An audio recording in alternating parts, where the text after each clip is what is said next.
Greetings and salutations. Welcome to the new and improved conversational podcast. Whether you're joining us for the first time or you're a returning listener, we're thrilled to have you on board for another exciting adventure. Welcome to episode 234 of the Weebs Lounge, a show where we talk anime, manga, gaming, movies, and weeb culture throughout honest conversation, debates, and very chaotic energy. This week, we have just a two-person panel here as Trevor and Watkins descend into darkness as we talk about a little bit of the Odyssey, a little bit of Disney, a little bit of, the MCU just came out with a new trailer for Doomsday. Is it doomed at the start, or will Dune decide to, hey, we're going to take all your IMAX theaters and make you try to make your own little thing that nobody's gonna go see because MCU is gonna be dead by then. So hey, you have until December 18th to get all your MCU merch. Now, share this episode, bring your friends, and let's make this episode unforgettable. All powered by AniMa W3 Studio. Let's get in, let's dive in, let's get on with the knackin'.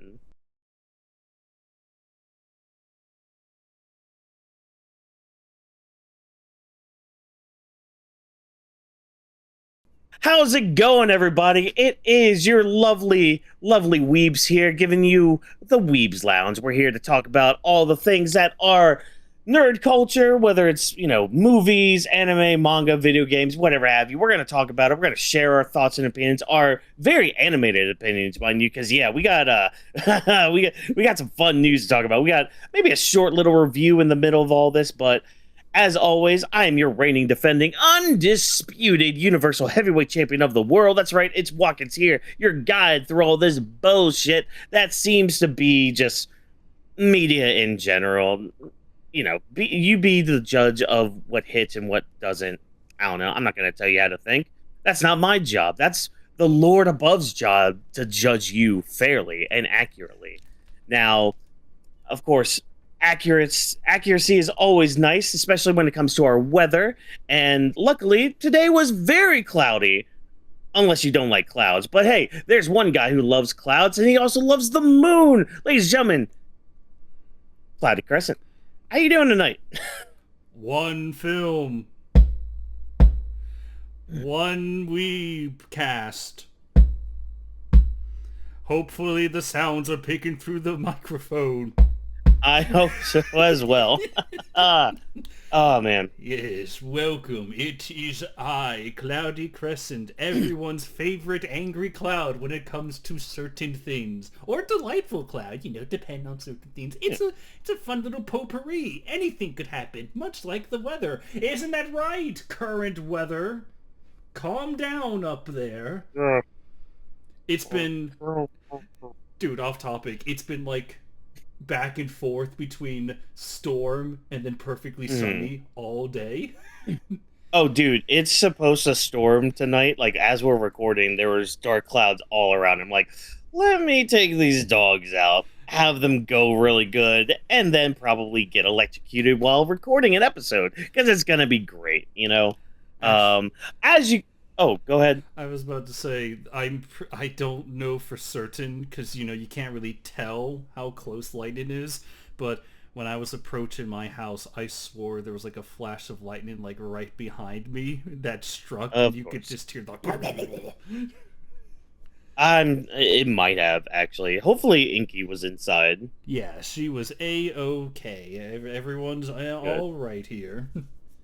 Now, you lovely audience out there, especially if you're one of our returning listeners, returning viewers and all that, you may be wondering to yourself, where's Vash in all this? Where did he disappear and run off to? Well, unfortunately, he got a good old case of the fuck yous and decided to, hey, I'm just going to do my own thing with The Rock and Goldberg and whatever, Matt Damon, which, we'll get into him in just a second here. Yeah, you'll see him maybe next week. I don't know. We'll think about it, because we may have just usurped his power right here. Yeah, he wrote in his last will and testament that we would take over the show. So thank you, Vash. Your return check is in the mail. Yep. So, and luckily that return check is actually a bill, because you actually owe us money. So yeah, 5 million, but who's counting? Yeah, well, I'll tell you who is counting: Disney, and they're counting their days, counting their numbers, and all that. But hey, before we get into all the Disney talk and all that, let's go ahead and just go right in, just ease on into the Otaku Parlor. This is discussing the latest media that we've consumed. So this is going to be things that me and Trevor have uh, watched, played, whatever have you, whatever it is. As you can tell, I'm very excited for this episode. My mind is very much into this. I don't care because we're gonna pour a virtual cup of drink of our choice, settle in, and connect personally with what we've consumed this past week. Trevor, why don't you start? What did you watch and read and play? So, usually we start with a movie or a TV show. Uh, this time I'm going to start with a game. And I know you can tell what game I played. Oh, I see. And I know from the message we got in the group chat. So, I would like to extend a heartfelt thank you to Sony for dropping the ball so hard that you have inspired the internet to recompile the games that you refuse to ever release again, and they're putting it on PC for free. One of those games is God of War 3. I found it last week. I was thinking, hold up, everything needs to stop. I need to get the game right now because oh my goodness, man, locks. I don't have I don't have a PS3 anymore. Which is unfortunate. So it's been a very long time since I've played God of War 3. The hype just comes back the moment Yep. that the opening cutscene hits. Not the one Dun dun dun dun. dude, it's not even like the one where Zeus is monologuing, preparing for the Titan's arrival. No, we're talking like, oh, there was once a mortal named Kratos. I'm like, oh boy. Oh yeah. Here we go. So. Oh yeah, because like it like recaps like the first two games, and then what is it? It's like Gaia's climbing Mount Olympus, like, yeah, dude, that was the shit back in the day. Man, that game so far is just epic incarnate. I'm only saying so far. It's been a while. Yeah. It's been a while since I played it, but man, it's like every environment so far is just so. It's packed with ambience. And if you're wondering how far I got so far, like my brain, it could only get up to the post Poseidon fight and the Zeus cutscene. Oh, oh yeah, where he's just like standing up there. Yeah. Is that the same cutscene where like the other gods kind of like come right next to him and all that, like standing next to him? It's before kind of like that. looking down. Okay. Yeah, that's like right at the start where it's like, we must put aside our petty squabbles and deal with this insolent fool. Yeah. And they all just dive bombing. Man, that game is so Yep. fun, cool. And man, dude, okay, I'm starting with this game in terms of my parlor because Poseidon is the first fight. Like, yeah, you're facing him and his giant horse water monster. I believe they're known as... Were they Kelpie? I want to say yeah. That's Ragnarok. Ragnarok because... Yeah, Kratos described the Kelpie, or Freya did. But then Kratos had and was like, oh, these are... I battled other seahorses called this, and they did not like me so much. Because I murdered them. But man, just having a boss fight that lasts like maybe 10 minutes, and it ends with, oh man, I had to get back to the quick time actions again, where you pummel the ever-loving crap out of Poseidon, and the camera keeps switching between his POV and Kratos's while you just destroy him, and then you have to press the left and right stick together to just gouge the eyes. That fact that takes like 10 to 20 minutes. Kratos just that opening sequence is so good. Crazy. Yeah. And man, the combat is so wasn't that the demo too for the game? That was the demo, right? I think so. I think. Yeah. But yeah, it's like, man, you kill Poseidon in 20 minutes. What Mhm. what an awesome introduction to God of War 3. You storm in Mount Olympus. I will probably have a full And the breakdown rest of when the I game. get through everything, but I just want to Yeah. say it's funny how after the movies that I saw, me walking up and just destroying Poseidon is kind of like, oh, I feel so good.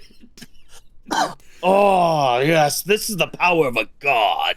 Which brings me to the movie Well, section. before we get to that, Oh, because obviously you're playing on PC, oh yes, yes, yes. what's the modding scene like? Nothing yet.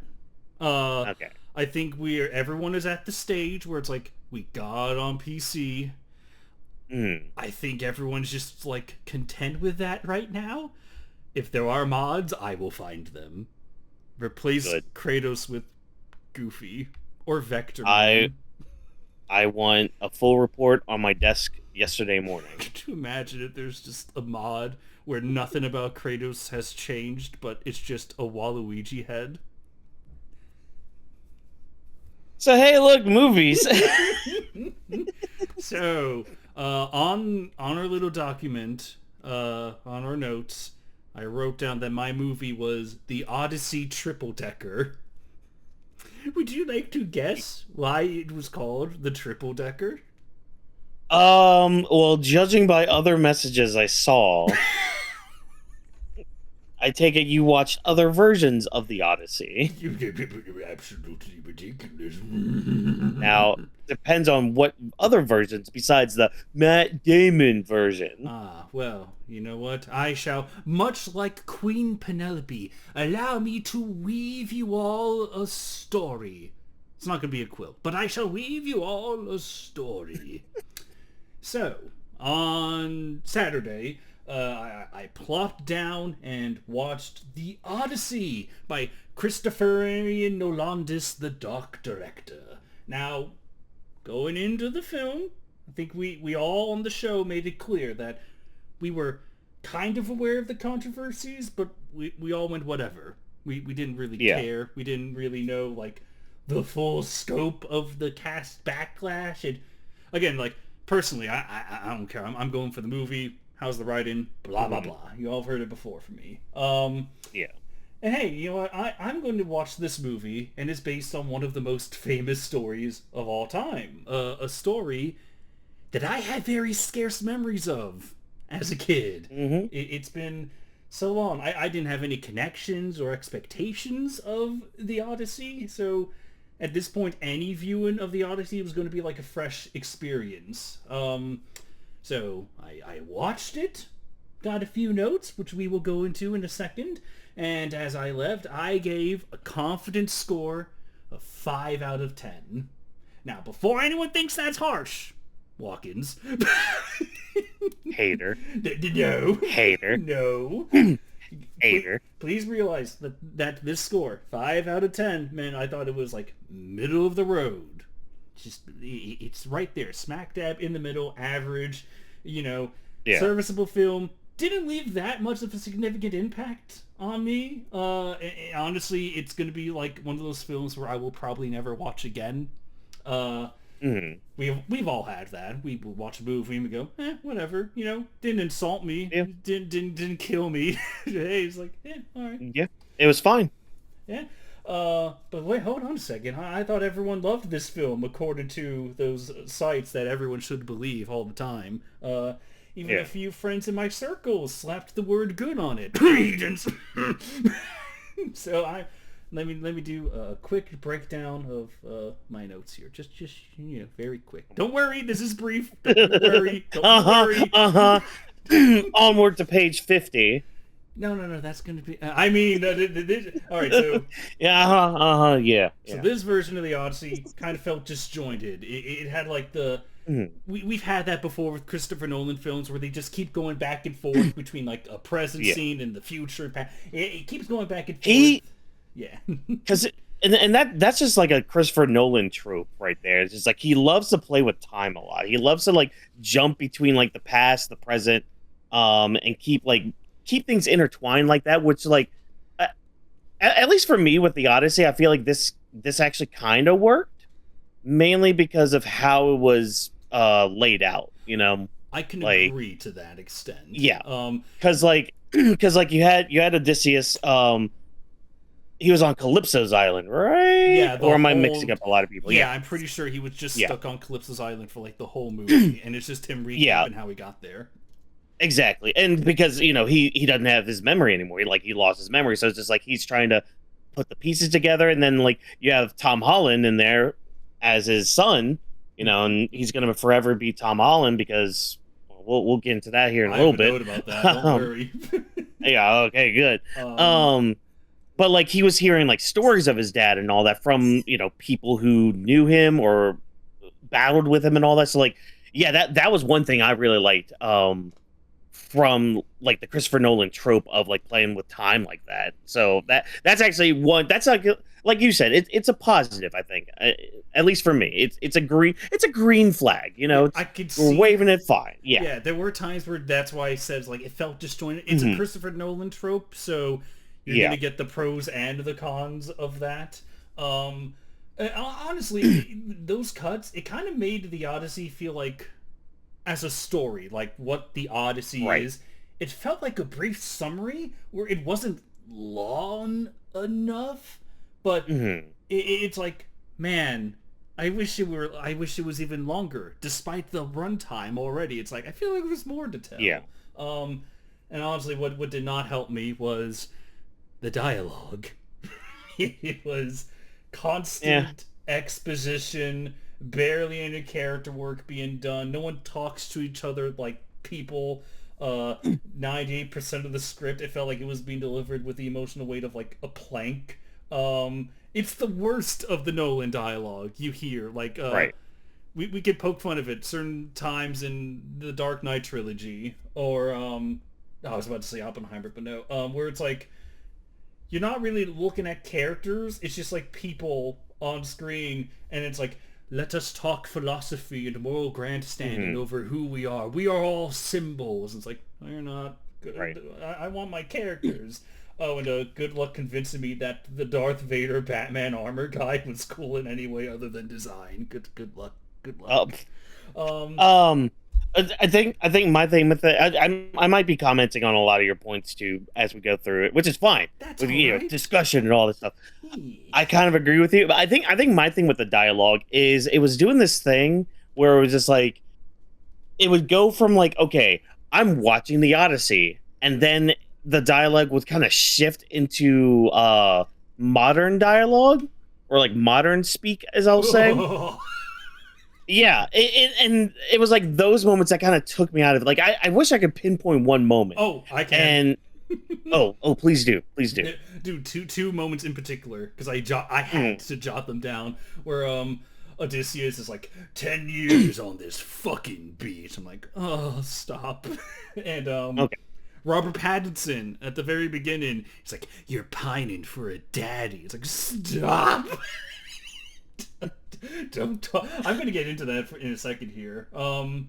Because honestly, it's a good thing we talked about that because this brings me to the actors, which is kind of also criticism on the characters. Where this movie, I couldn't learn names. I didn't know who was who. I had to go by the actors' faces. So Robert Pattinson, Zendaya, Tom Holland. I didn't.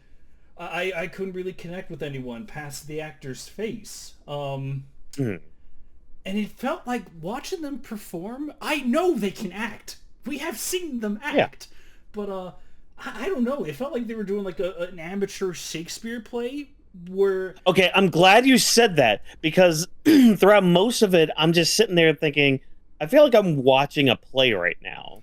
Like there was that kind of disconnect. Like, I mean, obviously you are watching, in either instance, you're watching actors perform, but it's like, yeah, kind of like what you said. It's not like we're watching the characters. We're watching Tom Holland as Odysseus' son. I think, at least for me, like, Matt Damon was okay. He was fine. He was the only one I could buy as a character, though. if that makes I sense. hear you. I think him, what's his face that played the blind dude, Oh, and oh crap. No, I because have he his did really, name. I thought he did really good. Yeah. God, I forgot his name. Yeah, Crap. I'm sorry. No. and there were some, and I would say for me at least, Robert Pattinson was up there as well. Like those were the three that I felt like, okay, you know what? I actually feel like you are portraying a character, Yeah, Robert Pattinson had my whereas vote for best actor. yeah, oh yeah, oh by far. Like everybody else just felt like they were again. It's Zendaya as Athena, quote unquote. We'll get into that um, full circle moment, but but yeah, it's like I'm watching these characters. It's like what I mean by an amateur Shakespeare play. Now I'm glad that my lovely wifey took me to a Shakespeare play not too long mm, ago. mm, Where we watched them, and even though it was like hard to understand them because unfortunately they didn't have mics. They yeah, were just kind of like in the middle of a field, and we were all watching them, so I really couldn't pick up on the too many of the words, but man, I could tell the emotion. Man, I could tell hmm what they were describing just by like their body actions alone. This movie, on the other hand, it's like they're describing, but they're not really presenting. Again, I will right. use this to the end of time. You give Mr. Burns a model that looks perfect on paper, and he goes, "Where's the heart? Where is it?" Um, Oh, I did have a note here, and it's funny because that modern dialogue thing, 10 years of this hmm fucking man. Cut to God of War 3 real quick, where even though people talk, not with like accents or whatever. And there is no modern slang. Like the whole Kratos and Zeus trade off, where Kratos is yeah. like, "The sisters of fate could not hold me, and you will not see the end of this day. I will have my revenge." Zeus doesn't go, "Pussy, I'll fucking kill you." Meh. No, no, no, no, no. Like a boss, he goes, "Petulant child, I will tolerate your insolence no more." And then hmm it's so cool, man, so cool. But while we're on that mythology, Nolan's approach to mythology when I first saw it, it was like, you were on the verge of greatness, man. You were almost there. Right. It's like you had the setup, but like these mythological threats, some of the most famous things, the Cyclops, they kind of felt like substandard, but Cersei was the standout just because of her scene. That was woo. No, I got beef with that Cyclops shit. I got personal beef with that Yeah, we'll because get there. that might be. Yeah, the Yeah, Cyclops in this we'll version get doesn't we'll get talk, by the we'll get way, ladies and gents. Your well, Cyclops doesn't speak or do anything really. he does. They just can't really understand him. Not like other versions. Yeah, the Like you know yeah. the scene is that Odysseus and his crew are stranded in a cave with a Cyclops, and the Mm, Cyclops is like, "I eat meat. You guys are meat. Nom nom nom nom nom nom nom." yeah. So, in the dead of night, Odysseus, using his clever wit. By the way, Odysseus is a clever man. You may not get Yeah, that from yeah. this version of 2026, but he's a clever guy. He says like, "All right, fine, you can kill us, but if you do, you won't obtain any of the magic in our minds." And the Cyclops is like, "What?" It's like, "Yeah, we can do stuff. Here, take this wine. It is the drink of the gods themselves that we know how to make." And the Cyclops drinks like the whole bowl and knocks himself out. And then Odysseus stabs that thing in the eye with his crew. And then the Cyclops is like, "Oh, who did this?" And it's like, "Oh, you want to know? I am nobody." So when the Cyclops bursts out of the cave freeing everyone, he's like, "Help! I've been blinded. Nobody did this to me. Nobody." I'm like, And man. the kicker of all that too is as they're sailing away, Odysseus, in his hubris, mind you, in his cockiness, is just like, by the way, Cyclops, it was me, Odysseus, who stabbed you in the eye. And then that, which leads to the Cyclops cursing Odysseus. By the way, Odysseus, the Cyclops, mind you, is the son of fucking Neptune, the king of the sea. Poseidon like, too, in some versions. Or yes. Poseidon, excuse me. I got my Roman and Greek gods mixed up. My apologies. Anyways, this scene pissed. This actually legit kind of angered me. It actually kind of did, and I like the movie too. I do like the movie, but like this part really bothered me because it's like you're taking a moment that shows the cunning, not just the smarts, not just the, what was the word you used again? Wit? Substandard. I'm sorry. Yeah, Odysseus was clever. He was clever. A trickster. Yeah, cleverness. Yeah, but it just shows not only just how clever he can be, just how, and plus it's a great play on words too, especially like I think in like the Greek translation, it's something different, but that's a whole other conversation for smarter people than I am. But it's like you take that scene, you show, don't tell, you show just how clever, just how shrewd this man can be, but then also how prideful he can be, just how like up his own ass he can be too. Because hey, he's a Greek. Of course he's gonna be up his own ass. Of course he's gonna be cocky like that. And it leads him to his downfall. And the downfall to his men too. And it so frustrates me that they skip out on that, because like their workaround from it was just like the Cyclops turning its back, muttering something, and they're just like, oh, I guess he's talking. And then when they're on the boat, the one dude, I don't understand how he knew this. He was just like, the Cyclops was Poseidon's son. It's just like, how did you know?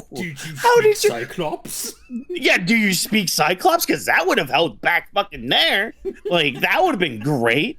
But no, we gotta just truncate everything. We gotta just do it like this. I'm just like, you could have done it so much better. And I mean, I get it. You gotta change things around, like, and omit things, which I am kind of upset they omitted the bag with the wind and all that, because that also kind of fucked them up. But I get, some things have to be taken out. I get it. You got to work around a few things. I would have taken the wind god over the giants in armor that were just happened to wait behind a hill. We never hear or see them again, or even know who they were.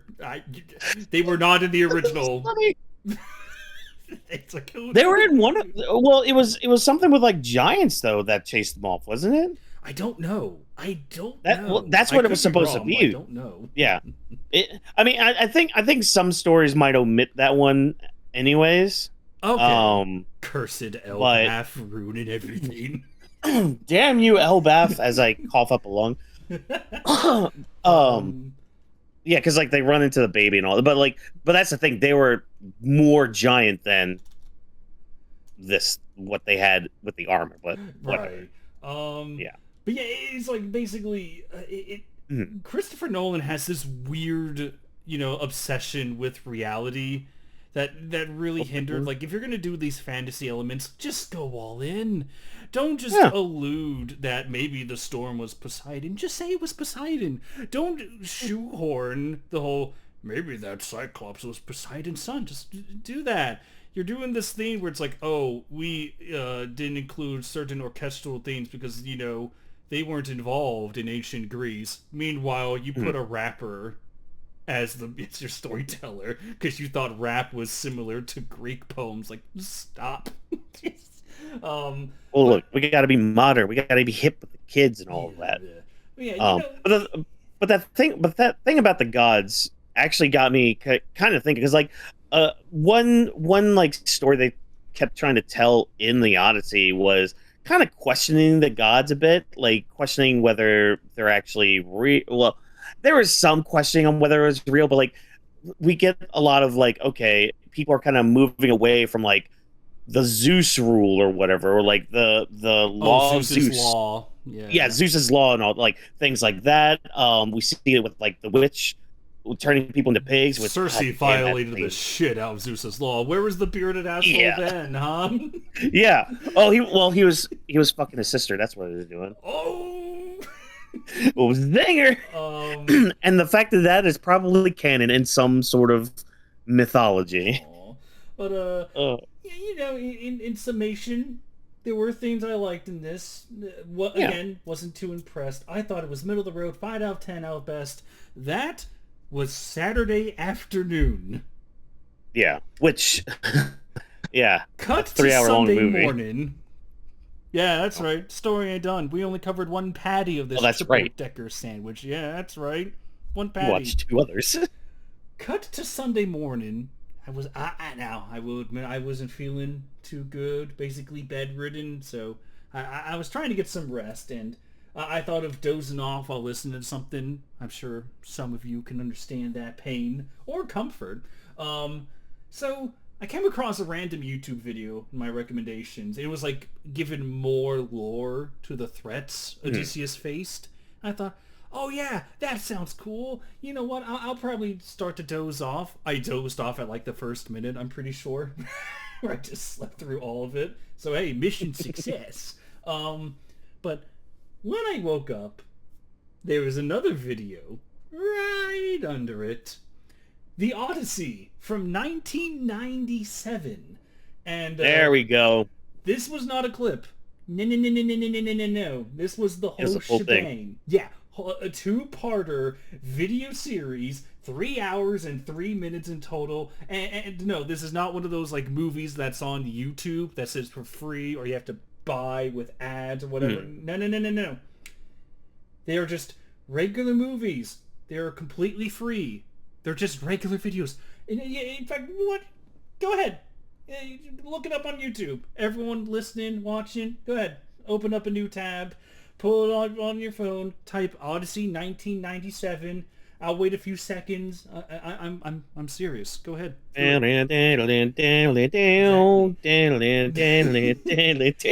it ready on your phone for later. Open up in a new tab. Do that. We good?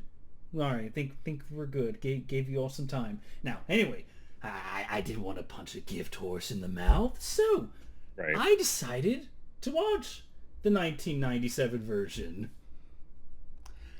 In the name of Zeus, what a fucking fantastic upgrade. There it is. And holy shit, I kind of get the backlash with the new version. Oh my god.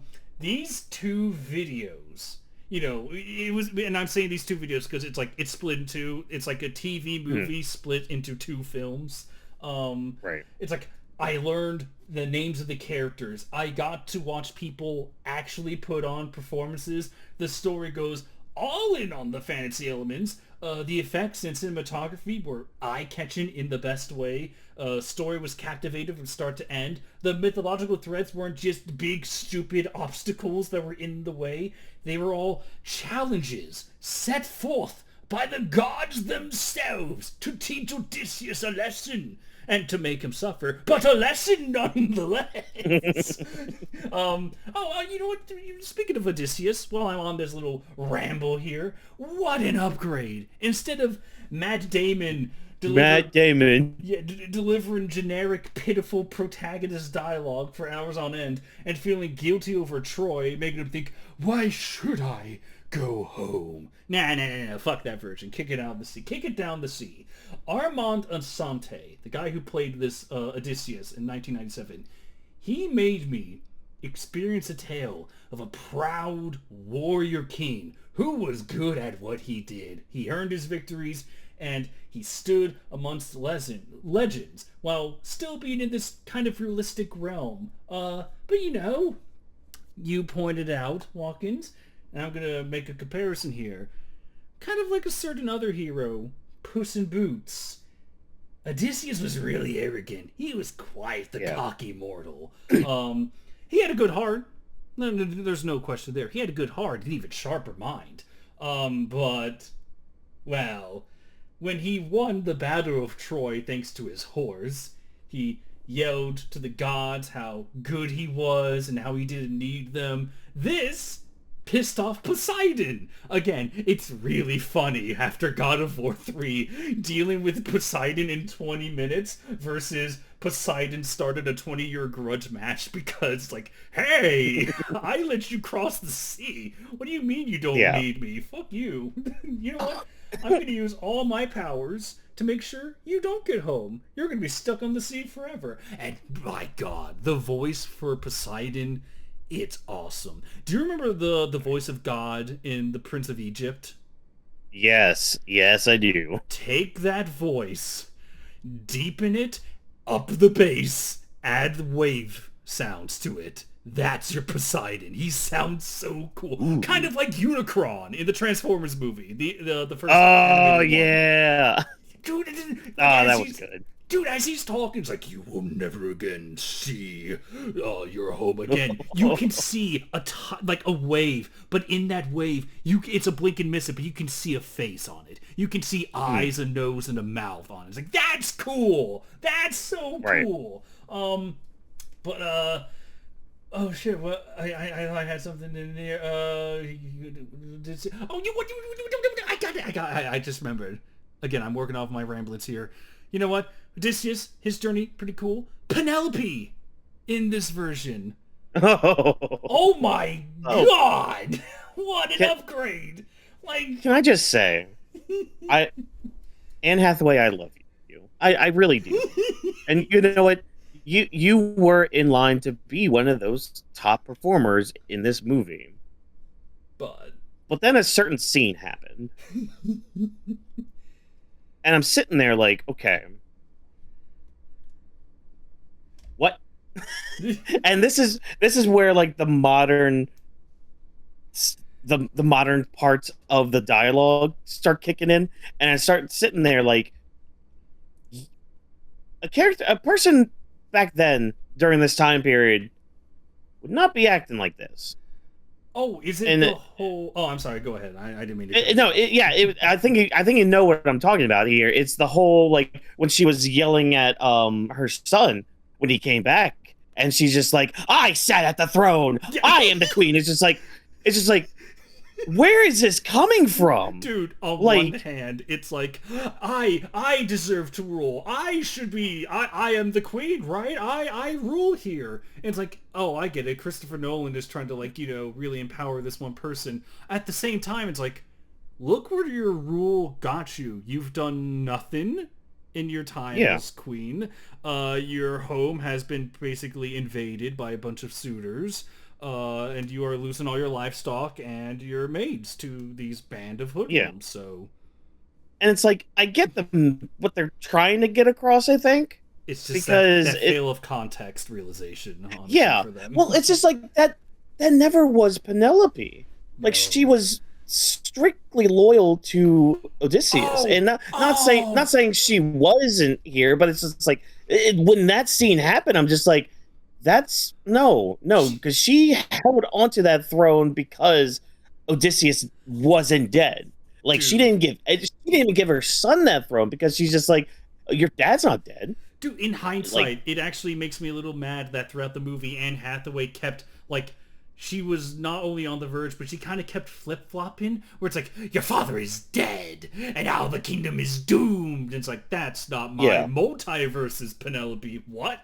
No, because she always believed that he was alive, and she always believed in the kingdom. Like, that just took me back. I'm just like, what are we doing here? I want to focus on that word there. You just said believe. You believe? Yeah.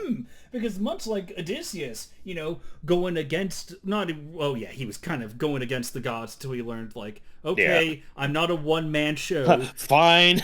If Yusuke Urameshi learned that, I guess I can learn that too. I'm not a one-man show. You know, I'm only one man doing his best. Meanwhile, Penelope in the 1997 version, this is pretty much like a test of religion. Because, again, she wasn't a sulking mess that flip-flopped and gave Anne Hathaway reason to scream. This version makes you relate to a woman that never gives up hope, despite Yeah. certain promises that were made. It's like, because the gods, they challenged Odysseus. Penelope's story was one of faith versus reality. There were Hmm. character. Yeah, there's like so many characters that just be like, no, come on, Odysseus, he's dead. Come on, just give up. Yeah. Let the people take your throne. It's like, I will never give up hope. It's that whole thing of religion that, with the God. It's like, yeah, I believe. You're Yeah. not going to stop me. And That's a cool and parallel. and it ended up getting shaken from Odysseus through Athena because of like the statue getting beheaded and Yeah. Athena taking the form of that girl that they killed like in Troy. So it's like that part, like on paper that part was fine. Like, that if we're gonna tell that story, have that through line, which that coming full circle, I did like. I did like that part, which is like, okay, you know what, we're telling this part of like the religion and like the faith and like believing and all that and like staying with your beliefs and all that. And it's just sometimes the execution wasn't too good because I'm sorry, Zendaya needed to do a little bit more than just R farm there. She needed to do just a little bit more than just like say a few lines and then fuck off for the rest of the time. Like, I don't know, man. Like, I get what they were trying to get across, where it's just like, I'm just gonna act as or like portray this girl that was killed right in front of you and Oh. make you feel horrible for all that. But it's just like, I could have used more, especially if you're using an actress like Zendaya. But There is a it's fine. character in the 1997 version, a woman who also does get killed off, and man, you're Hmm. gonna feel for her. That character, and this is another case of like some characters that just aren't in the Right. 2026 version, like Odysseus's mother. I wish she was in the movie. It sounds like a joke. Yeah. I wish your mama was in this film. No, no, no, no, no, no, no, no, no, no, no. Watch the 1997 version, then come back to me and tell me with a straight face that Odysseus' mother was a joke, that she wasn't needed, because she has a story in this. I don't want to say it, but man, is it effective, and it's a dark parallel to Penelope's belief, I in will. her I husband. will also say this too. I think they did the dog part very well with Yes. the dog. Yeah, that was really good. And just leaving the dog too in the dung pile. Like, I mean, poor thing for one. I'm sorry, Sydney, you had to hear that. Uh, but I think they did do that part very well. Indeed, indeed. Yeah. Oh, there's my next note. The action, simple but effective. Every scene was a breath of fresh air in this 1997 version. This was a movie, or two movies, I should say. Um, I'm probably going to experience them several times throughout my life. It is Mhm. so good. My score for Odyssey 1997, goddamn 9 out of 10. Love it that Ooh. much. There's a reason why I messaged you this is like my new Dungeon Crawler Carl. Because like, Mm. holy god, what a Well, find. What an awesome story. I love these movies. And if anything, you should watch them too. Because aside from, me praising this, there is a Christopher Lee cameo in this. good, as there should be. You are a clever man, Odysseus of Yeah. Ithaca, but not a wise one. It's like, oh, just keep ranting, Christopher Lee. Look, I am Um, taking no more recommendations until y'all actually take one of mine. I will get to it. Glurp, glurp, motherfucker. Aw. That's what I'm saying. So yeah, just again, Odyssey 1997, free to watch on YouTube. It's Yeah. great. But there is, a little bit of hindsight. There was a consequence to watching this version. It made me do a little checking up on what Odyssey 2026 did in terms of adaptations. So, And there it is. in hindsight, with what I understand now, and after thinking over it some more, with certain writing issues, as a film, I'm gonna make our poor friend's heart drop because I know he loves this movie. Odyssey 2026 has kind of sunk to a 4 out of 10, where now it's below average. But don't worry, that's not a hot take. As an adaptation, it's pretty much a 1 out of 10 after what I understand. Oh man. Oh boy. Yeah, it's I'm more interested in watching other versions of the Odyssey in case they do things differently. But as of now, my belief is that if you want to experience the Odyssey, like a faithful version of this story, don't watch the new version. It kind of feels like you'll be wasting your time. You're going to get a bad version of what it is. In comparison to the free, excellent versions that are right there on YouTube. Go watch it. It came out nearly 30 years ago, and it holds up remarkably well. And if you look at the comments for the two Odyssey films, oh, do they have words for the 2026 version? And I'm reading them. I'm like, I get it. I get it now. I see. But Right. Thanks for coming to my TED Talk. That was the Odyssey review. The Odyssey triple decker. Uh, Odyssey triple decker here and good.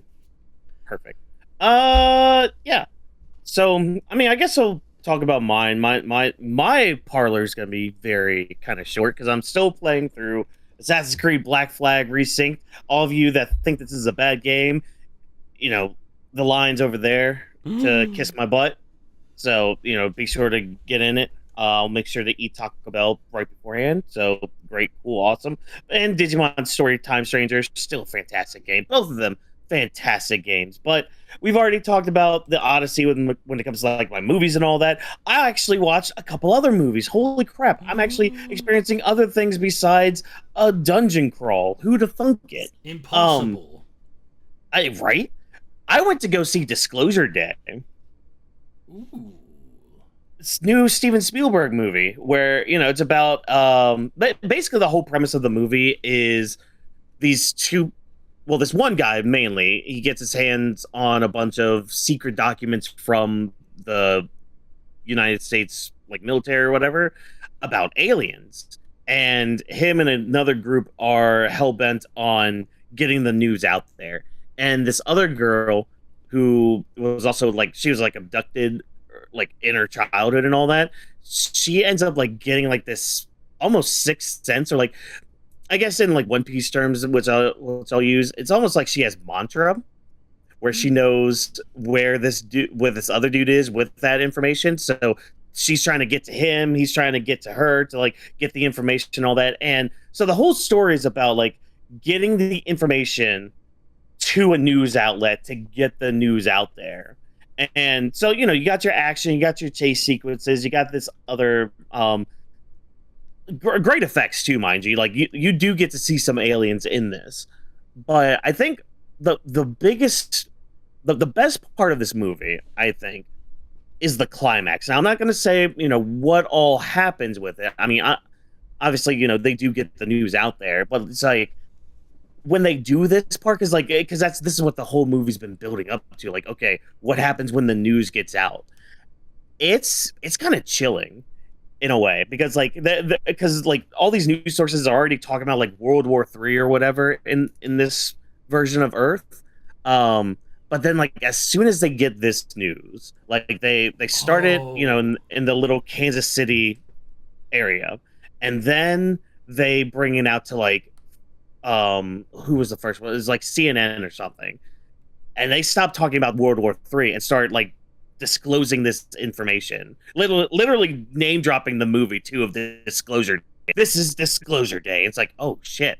All right. And like you see like more news outlets start like covering everything that's going on, like everything that's being played from these documents. And then it's so chilling, just like them going through the footage. It's quiet too, and like you going through like different scenery of like people looking on their phones and all that. And like I actually kind of thought in the theater, I'm just like, I wonder if this is how it would actually go down if we had a Disclosure Day like this, like just everything just shut down with people watching it. But like it's a great scene, and what happens after it, like there's a huge cliffhanger, like almost Inception levels of cliffhanger here, except you don't get a little wobbly top to make you question. No, you get just one word as your thing, cut to black, credits.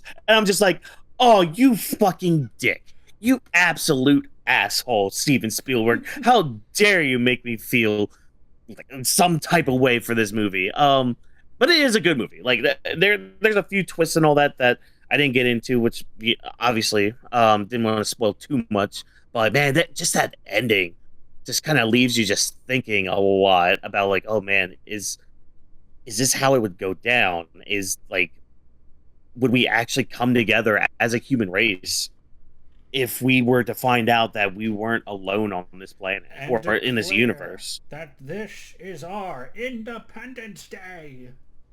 And then the White House blows up, like right now. That would be nice. Woo! Anyways, but hey, I watched another movie. Well, I kind of watched it, and I have 40 minutes left after trying to rewatch it because I finally sat down to watch Dune Oh. Part 1. Now, caveat to this: when I first tried to watch it this weekend, it was like at 10:45 at night. I had a few drinks in me, and the people I was in the Discord call with were just like, "Wait, you haven't seen Dune yet, right?" And I'm just like, "Yeah," and they were just like, "Fuck it, we ball," and they started it, and I'm just like, "Cool, great." 1 o'clock comes around, I'm just like, like I fell asleep a lot during it, so I was just like, okay, I need to actually watch it, consume it, because the part 3 is coming out later this year on Doomsday, and yeah, I should probably experience some sci-fi. I don't know if this is a hot take or anything. It's all right. My God, It's all right. We need to kill him. I mean, like, it's fine. Like, all of part 1 is just set up for part 2, mind you. Like that, and I think that's why I'm just like, it's all right, because I feel like when I watch part 2, there might be some like interconnective like tissue going on with part 1. Because yeah, like part 1 just feels like a prologue. So and I think the people I was with kind of agreed with me too, or like mentioned something like that. Like, man, it's just 2.5 hours of just setup for everything else. You may sit there and think, okay, maybe not. That might not be my jam, but I feel like after I watch part 2, I might understand a little bit more of like the massive hype with it. I mean, as far as right now, it's all right. Do you remember the Fairly Odd Parents episode Where where Carl or anything, but do you remember in the episode of Fairly Odd Parents where Trixie decides to make Timmy her new best friend, and that makes her cheerleader friend have a heart attack on the escalator and have her screech in pain like yes. You describing that Dune is alright, combined with the Odyssey score for 2026, I think we just killed Edens twice in one night. We might have. I mean, again, when I get around to watching part 2, I'm sure it'll kick in and be like, oh, wait, yeah, this is peak fiction. But I mean, as of right now, I mean, it's fine. Like, visually, it's stunning. The sound design of this movie, good God. Oh my, like, they have this voice thing or whatever it's called, which is basically just Conker's hockey if we're keeping it a buck. But like whenever they do that effect, it's really cool. And there are like really cool things too. Like there's like this space armor that they have that like is blue whenever they get hit with it. And then it turns red if it like hits a weak spot on you or something. Like that part's cool visually. Zendaya right now, she's in the movie, kind of doing the same thing she was doing in the Odyssey, if I'm being honest. Just standing there, aura farming. I'm just like, Zendaya, say something, do something, please, please. But again, I do got 40 minutes left of the rewatch part because again, I was in and out that night watching. Don't worry, that's when Zendaya will do something for you. Don't worry, it'll happen. Probably, we'll see. I don't know. But yeah, we'll see. Tune in next week. Maybe I have more thoughts on it. Yeah, I mean, it's all right. All right, I know that's gonna kill our friend, but it's fine. I sense a great disturbance in the force. Man, but all right. Well, I think we're done with the parlor. I think we're done with all that Oh, bull thank honky. God. Hopefully I everyone think now, watches the Odyssey from this. yeah, go watch all that. It's free on YouTube. Because now we're going to talk about some big news in Buzz Central. Let's sit down in the lounge and hear what has happened in the latest media. Get ready to dive into the latest buzz, hottest news, and our spirited opinions on everything entertainment. And Trevor, I did move things around a little bit. Fun fact, but that's besides the point. We're going to start with our sweaty news, our gaming news. We've got some highlights here. First of all, God of No More. Ryan Hurst no longer is Kratos. What is this about as I try to click the link and open it? Unfortunately, Ryan Hurst was injured. I believe he dislocated something. Oh, yeah, I saw this the other day.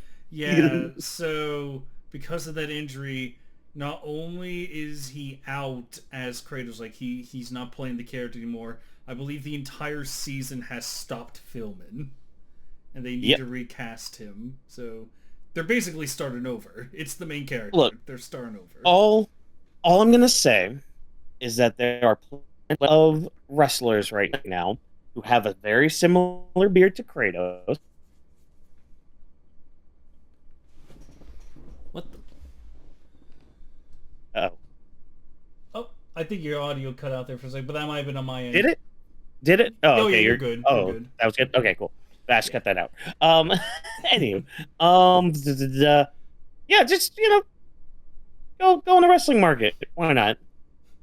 What But if you just put Ryan Hurst? Like, did you ever play Mortal Kombat X? no. There's a character where people have memed on it where it's like this character gets crippled but they don't want to get rid of him so they put him in a wheelchair. So Oh, put Kratos in a wheelchair, just have him roll around. oh my Shit god. up. X-Men theme starts blaring. Oh, stay tuned for maybe next week or the week after or the week after that. I don't know. Oh yeah, Ah. 97. We're almost there at the end. God damn it, no. But you know what else is almost there is D23 this year. We're almost to it. Takes place August 15th, which you and I are going to be on a trip that weekend, I believe. Yes, little batch. You guys might see a live action version of reaction. It depends on when the Disney Parks version is happening. I don't know. Yeah. Well, what is happening is apparently Kingdom Hearts is going to be featured at D23 this year with a deep dive into the franchise. So, do you have any any theories that this could be, or I don't know. I don't really know because I'm probably wrong on this. I don't know if D23 has shown Kingdom Hearts before. I don't know. I don't think it has. If it did, it might have been for like It could have been for 3. 2 or 3. Yeah, probably 3. Yeah. So it's like, again, this type of marketing, if done right, it could be kind of ingenious. Where it's like, hey guys, you guys like us? You're at D23. Let's talk about a little thing called Kingdom Hearts. And, they could probably market, if it's a deep dive in the franchise, it'll probably be the basic, like, your player is a kid named Sora. And you're gonna go across a few Disney worlds and go on adventures, and you're gonna have the music in the background to really entice those people. Because man, the music for the series is so good. And then it could end with like Kingdom Hearts 4, probably not. I doubt reveals of like the Disney worlds like in-game footage, but it's probably gonna be like, oh, by the way, just letting you know, Darth Vader's gonna be in Kingdom Hearts 4. Here's a piece of concept art for that, and everyone's gonna like, oh my god. Don't. As long as it's original trilogy or prequel trilogy. Oh, as if Nomura would ever dare look at the 6 films and be like, I don't need them. No, he would go all in on them. I know it. Yeah. Oh, I know. Well, see, that's the crazy part. Like, what wasn't it 3? At some convention, I don't know what it was or whatever reveal it was. didn't they have like a big poster of what the worlds would be? Like they didn't have like concept art or the or gameplay of the world, but they had, or at least they I think they had Toy Story at that time. But they had like I don't know why I'm picturing like the different worlds just in like a picture, like the world itself. And that was like the reveal of like, all right, here's the Disney worlds and all that. Like they could do that. They could. That's good. Yeah. Oh, oh my God. Did you see the date that this news came out though? No, I didn't. 7/13. Of course. Oh, dude. Honestly, this could all be staged. There might be a reason that the Doomsday trailer premiered, in the grand scheme recently, and then it's like let's hype up some Doomsday more. And it's like one of the worlds in Kingdom Hearts will in fact be Marvel. Yeah, San Francisco from Kingdom Hearts 3. That was the beta run for New York City. Have fun fighting Doom, Sora. Could you imagine just the Avengers from 2012 suddenly talking about hearts with Tony Stark being like, "Don't worry, my heart-powered armor will get through the darkness." my heart may be artificial, but it's very real to me. Loki walks out. He's like, "The darkness strengthens me, brother." Well, guess what? We have a Hulk. Hulk just smashes it and just like, hearts. Sora Lights. Dude, Sora looks up at the Hulk. He's like, "Wow, big guy like you has a lot of heart, right?" It's like, He just punches him like Thor. Sora goes to the game over screen. Oh, that'd be hilarious. I hope Hulk is like the person that you fight with, like the team member that gets added. He replaces. You would win every fight. No, he replaces both Donald and Goofy. That's the trade-off. You get no other party members. It's just Hulk. Oh, sorry. Are you okay? His team move is just doing the Loki beatdown from 2012, but it's with Sora's corpse instead. Just smacking everything around. Oh, that makes me happy. Oh. But you know what else makes me happy? Is the fact that Dino Blade is coming. Not only just coming. What's today's date? The 21st. Yeah, it's coming in 2 days. This is everyone's reminder that Dino Blade is coming. If you don't know what Dino Blade is, we talked about this a while ago on the show, where it is. It was like a Spinosaurus, right? And it's just carrying. It's just carrying a giant sword, and it's literally carrying Ichigo's sword. It looks like. Yeah, it's just it's a dinosaur wielding a sword going up against other dinosaurs with other swords. It's dude. If I can, I'm streaming it. Is this? Please tell me it's not only on Steam. I don't know. I do not know. At least be on Xbox. Wait, oh no, that's an Xbox controller. Dang. Let me check. Dino Blade platforms. No! It's just PC. It's only Steam? PC. No. You bastards. I am not buying your Steam stupid console. I'm not doing it. You can't make me anymore. If I can get up to streaming, I don't know if I can with my platform right now, but if I can, I'm playing that game. I need do it. I need to try it. Do it. At least try it. How much is it right now?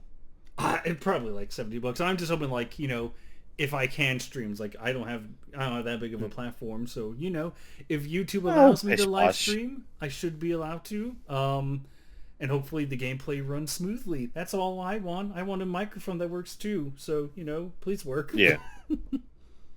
Well, you know what else works well is the Weebs news. That's right. We're on to there's no anime news because anime sucks right now. But we're gonna go on to our Weebs news now. Our TV, movies, anything mode. Salutes to Sam Neill. Yeah. Who's Sam Neill, you ask? Well, I'm about to find out as I click on this link to remind myself of this. Main guy for Jurassic Park. Oh, that dude. Yeah. Oh, yeah, that's right. Yeah. Oh, yeah. You Pour best one believe out for so. Sam Neill. Salute. I think my favorite. It's heartwarming. Honestly, I do not mean this as a joke, but honestly, the most heartwarming fan art that I have seen. Hmm. It's just. Do you remember the Alan scene from Jurassic Park 3? Alan, who can't? Who People can't not remember people that? have made like a variety of art pieces where the dinosaur, the raptor, has a halo with wings. It's like, Alan, it's time to go. Oh, oh, that makes me sad. It's like No, it's nice and touching. Man. But you know what else is touching? Australia. That was a horrible segue. Hold on, let me try that again. You know what Australia won't allow to touch them so easily? AI. Yeah, it's I was gonna, great. I was gonna say their parents, but go on. What? So, The British, duh. oh. So, Australia is planning some of the world's toughest AI regulations. Woo! The water usage will be limited. AI data centers will be required to become net producers of energy. So, you're on your own. AI companies can't train on Australian creators' work without their permission. So if they try anything funny, womp womp. Yep. Proposals expected to be introduced as legislation in 2027. And there's a quote here saying Australian writers, musicians, artists, and journalists must retain ownership and control of their work. Our laws will spell that out plain as day. Anything less is theft. Hmm. Woo! Hey, rest of the world.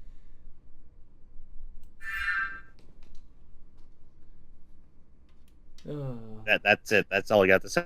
Like, I mean, it should be obvious. It should be basic to like. I don't know, man. Don't worry, we can find something else to groan at. Don't worry. Mm. Well, you see, first, it was Mufasa 2 that begun this new dark age, Watkins. And now, another live-action No, not Disney this. Not spin-off. this. Not this. Not this. Another spin-off is born from the underwastes of the creative canal, introducing a Princess and the Frog spin-off movie, all live action.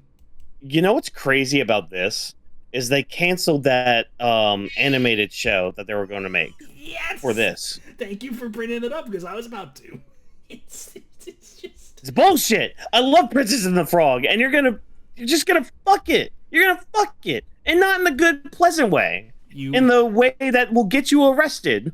You had it. You had everything you wanted. You had a show. Okay, wait, I can't quote Breaking Bad to you because you won't get it, but it's like, we had a good thing, you son of a bitch. We had artists, we had animation, and you blew it up. You and your pride and your ego. You blew it up, you sons of bitches. Damn you to hell. I swear, if the live action is just going to be like a retelling of the animated stuff, I'm going to lose it. Well, it shouldn't. It's supposed to be a direct sequel, isn't it? Could be. I believe. I think that's the buzz. That's what I thought it was. Because I thought that's why like they canceled the anime. I don't know. They better not have. And you better not cut out. There you are. There you are. I thought you. Oh no, we're good. We're good. Yeah. Oh man. See, Tiana's already tearing us apart. Well, she's tearing you apart. No. You apart. Along with a fox, a bear, a rabbit, Uncle Remus. Don't get me started. And you guys don't know what we're talking about, watch up The Insane History of Splash Mountain, available on the Try for Tiger channel, which is dead. You know, I'm glad we spoke about AI earlier. Because at least some people are coming around to it. Maybe. I don't know. Because Netflix confesses to some AI after the crime. Ooh. So yeah, Netflix has revealed that roughly 300 of their TV shows have used generative AI at some point in the production process. Ta-da. You know, I know WWE might be one of them, not gonna lie, because they have used AI in the most recent past. Hello, Minnesota. I didn't know that was where SummerSlam was going to be this year, in Minnesota. Have you ever been to Minnesota, Trevor? I have not. Oh, it's a lovely place. Never mind, it's actually kind of a silly place. Let us not do feel- Camelot. It's a silly place. I feel like they should shock me more, but it doesn't. It's just like, oh, so you did do it. Yeah. I mean, it was obvious, probably, with a lot of things. I'm not especially mad. with how you write. Like, I'm not even, I'm not mad. Just I feel like I should be disappointed more, but it's like, I'm not even that. I'm just like, well, duh. Like, it's like when you tell a lie to your parents and you think that you got away with it, but then years later, you find out that they knew, and they're just like, yeah, we knew. You didn't hide it very well at all. Like, you didn't, Netflix. You put your crusty sock right in the middle of the floor. You didn't even try to hide it under your pillow or under your bed. You just left it on the floor. It's probably freaking Stranger Things sock. That's where it was.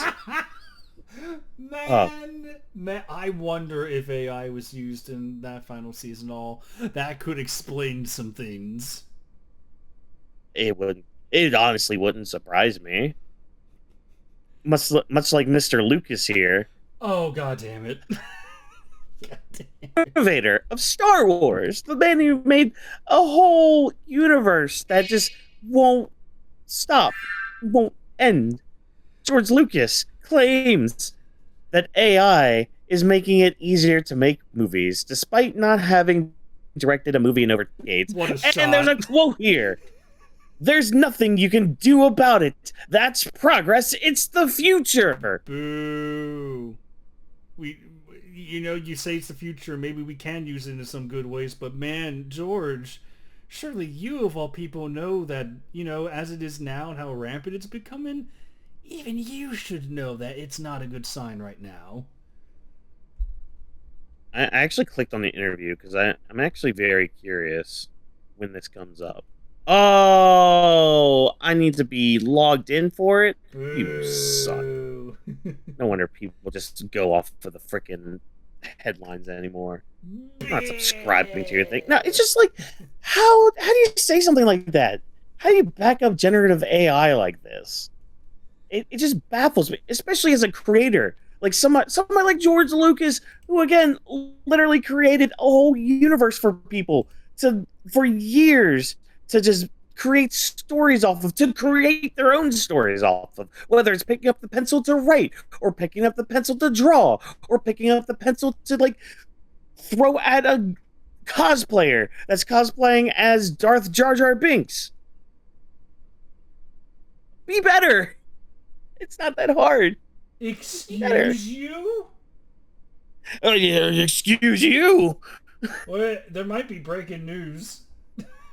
Oh, breaking news. Oh shit! Okay, 2 pieces of breaking news. Okay, hold on. Okay. But wait. Okay, so this is in relation to Nintendo and about do you remember the US tariff refunds that were supposed to? Oh, this. That's right. Yeah. I forgot to put this in here. Yeah. So, I'm just gonna read this off here. Nintendo says it has no legal obligation to pass U.S. tariff refunds on to gamers. It has asked a court to dismiss the class action lawsuit. Consumers received exactly what they bargained and paid for. Nintendo. Yeah, basically. Yeah, I'm sorry. Go ahead, Watkins. Go ahead. Pop off. No, I mean, it's basically just Nintendo saying, y'all voted for them. It's also funny, just in hindsight, it's like, Nintendo, maybe don't tempt a court right now. You just suffered a loss with them. You literally just that's true. You lost the patent. They Yeah, they tried. They kind of shot they kind of shot themselves in the foot with that one. They tried to patent it, and even their own Japanese core were like, "No, you didn't invent this. You're trying to own it. Yeah. The fuck, no." Yeah.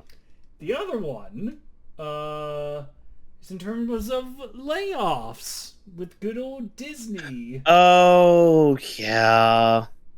I didn't even see this earlier. I wish I did. Disney is laying off several hundred employees across its entertainment business, with Pixar hit hardest among the film studios. According to Variety, the layoffs affect several departments across Disney, including film, television, corporate teams, and ESPN. National Geographic is also one of the hardest hit parts of the TV business. Disney hasn't said exactly how many Pixar employees are losing their jobs. That's what they get for making Toy Story 5 do better than Moana 2 or live action Moana 2. Well, Moana 2, I guess. Fuck it. We're going to talk about that in a little bit. Hope you know that. Just a little. Oh, I know. I saw that on there, but why? Oh, wait. I know why. Because y'all keep making shitty movies. Don't worry. No, this will be it'll be a nice little pop-off moment for us. But you know what? You know what else is popping off right now? The legal system. Obviously. Well, the Writers Guild and a judge pretty much said, "Hey, Warner Brothers merger with Paramount? No, not today. Not in this lifetime, buddy." And they stopped it.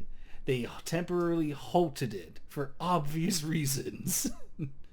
So, there's that. Yeah. Like, good. Good. As they should halt it, because no. None of that. Shame on you. Please. I'm sorry, people. I don't have anything. I don't have any witty banner. It's just nice. I despise a lot of what's going on, but at least there's hope.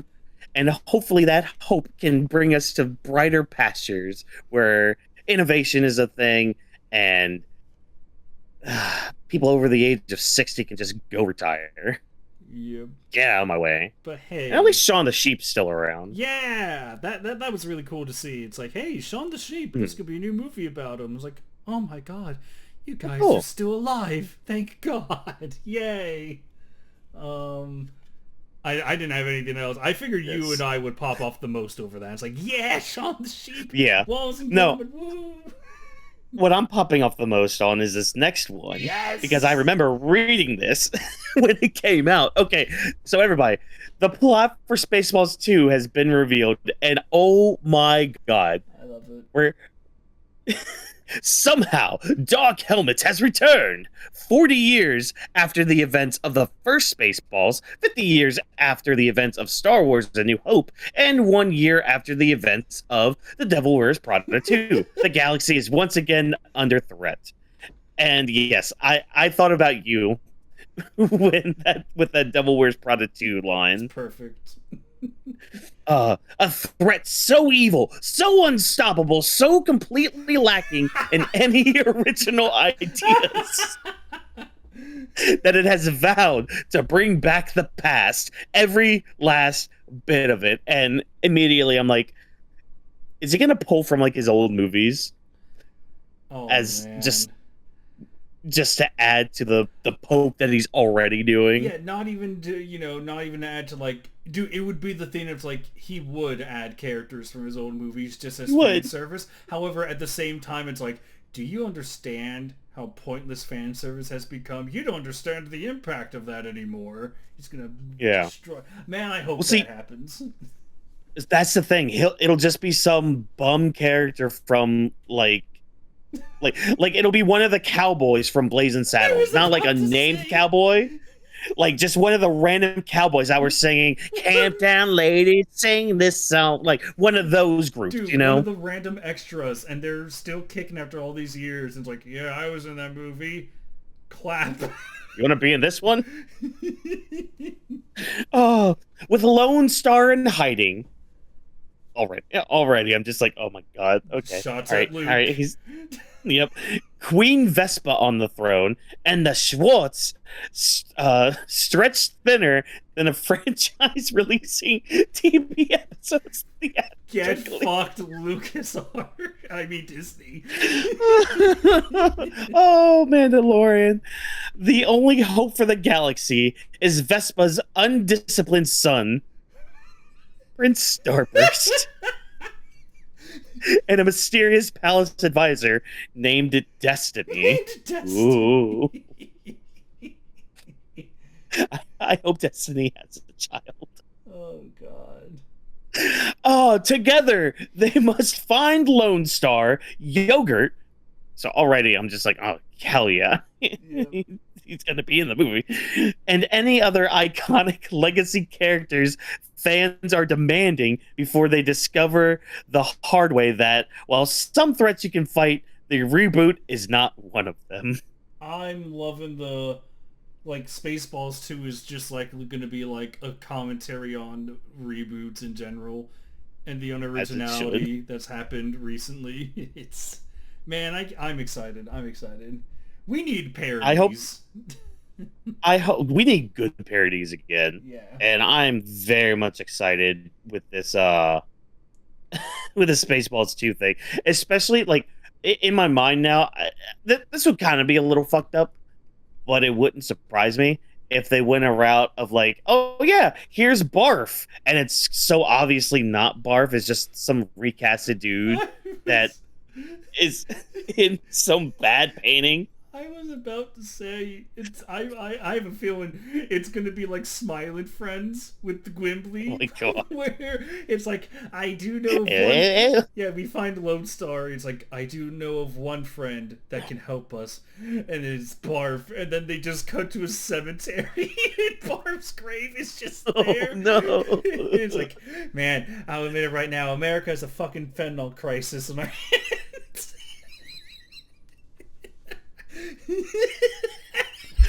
Hey, sticking with the Star Wars stuff.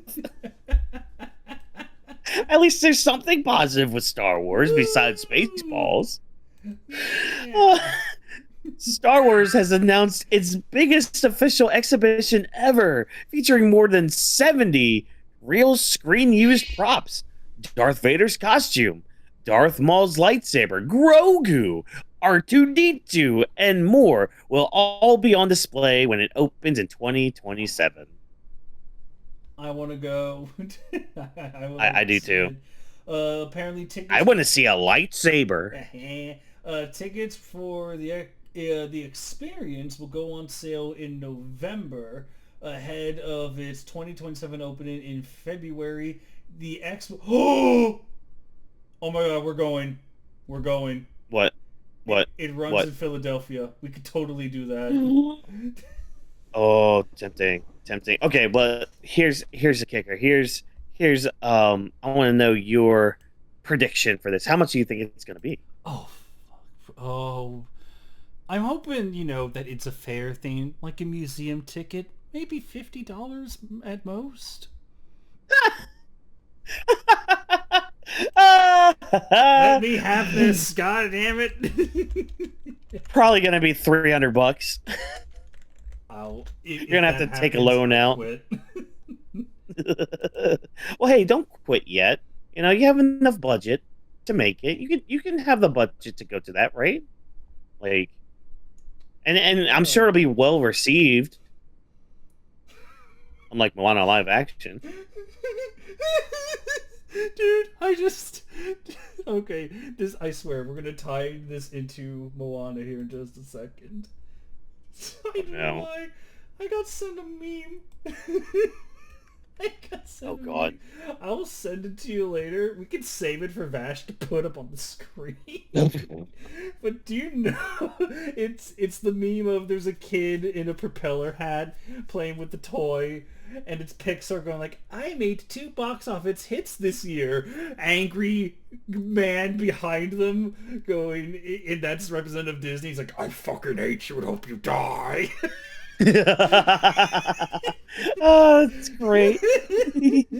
Speaking of hatred and Disney, let's talk Oh. about Moana, the live action. Now, you guys may be thinking, guys and gals may be thinking, we saw the movie. We went out and saw it. No, Fuck no. no. There's so No. many other interesting things that are happening around that movie. Like the Odyssey. Yes, 1997 version. But the it's become another. It's happened again where a new live action film comes out. I don't know if you've been seeing it, but like it's not even discourse. It's like all the talking points about the live action are about how bad it is. Yeah. And also you've seen it, like the side by side comparisons of clips. Oh, yeah. I saw two of them. Well, one of them wasn't a side by side. The one was, and this was like a response to a tweet about Moana live action. It was the scene. It was "You're welcome" Oh, with the Rock yes. singing. Well, I say singing, but that's, I guess, Yeah. that's the word. Fuck, I blanked on it. Never mind. All right, moving on. You're welcome. Yeah, you're welcome. That shit looked bad. It was bad. It was really bad. Like The Rock looked disinterested. He looked like he didn't want to be there, and which is probably the case with him wearing that god awful outfit he had to for this, which I don't understand. The Rock is already fucking jacked as shit. Or well, excuse me. You can eliminate all these problems by just keeping to the animated version. But hey, that's, I guess, too boring for us to do anymore, right? Yes, indeed. But then there's the other clip I saw of like Moana song like near the beginning of the movie Oh yeah, yeah. where That like one. yeah that was the side by side comparison I saw, and it's just like there's so much more expression in something that's not live action. There's so much more color There's so in much something more. that's supposed to be colorful. There's so much more vibrancy and life in something that's not technically alive. Yep. Oh, like How? there's so much more Ow! movement and fluidity and all the actions, and then the live action, we've seen this time and time again where they have giant wide shots going like, look how impressive the world is, while our main character scenes in the middle of this barren area. It's like, but what, Mr. Burns, where's the heart? It'd be more impressive if y'all would take this graying out that y'all like to do in all of these live action movies. Just take that out so we can actually, like, you're in freaking Hawaii. Like, you're in, like, island. Like, you're on location filming this stuff. It's pretty full. It's beautimous. It's amazeballs. It's all the made up words I can think of. It looks great. It looks amazing there. And you choose to just gray it out? Get out of here. So And now, this isn't even talking about the fucking crab, dude. Like, the people were clowning on that before the movie came out. oh, don't worry, because now it is time to talk about the funny one. The funny. The oh god, you failed miserably. Let's talk budget. Oh, boy. Now, Watkins, do Budget. you know what the budget for live action Moana? Was that 200 million? 250 million. Okay. Yeah. Now, again, I need to stress this. How a film does with box office numbers compared to the budget. It tells people, lets those higher ups in Hollywood know, hey, this is what people are interested in. Moana, live action, it needs to make $1 billion to become a financial success. You guys may be thinking, oh, come on, where are you getting that number? Well, like any movie, it needs to make around 2.5 times the budget in order to break even. Yep. Now, I will never stop stressing this every episode in case there's someone new. If you break even, that ain't good. That's not good enough.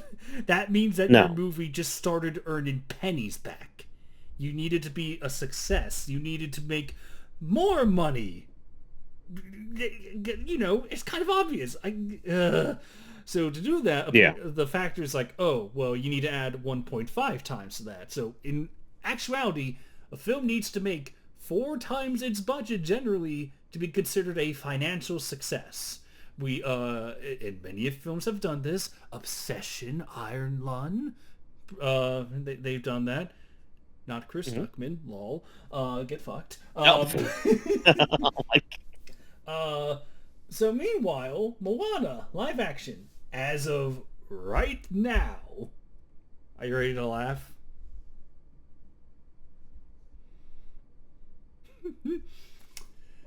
So far, again, the number can only get better, but if it's not doing better now, it's likely going to earn like maybe what, $1 million or more. I don't know. Yeah. As of now, at this moment, it has made $179.5 million.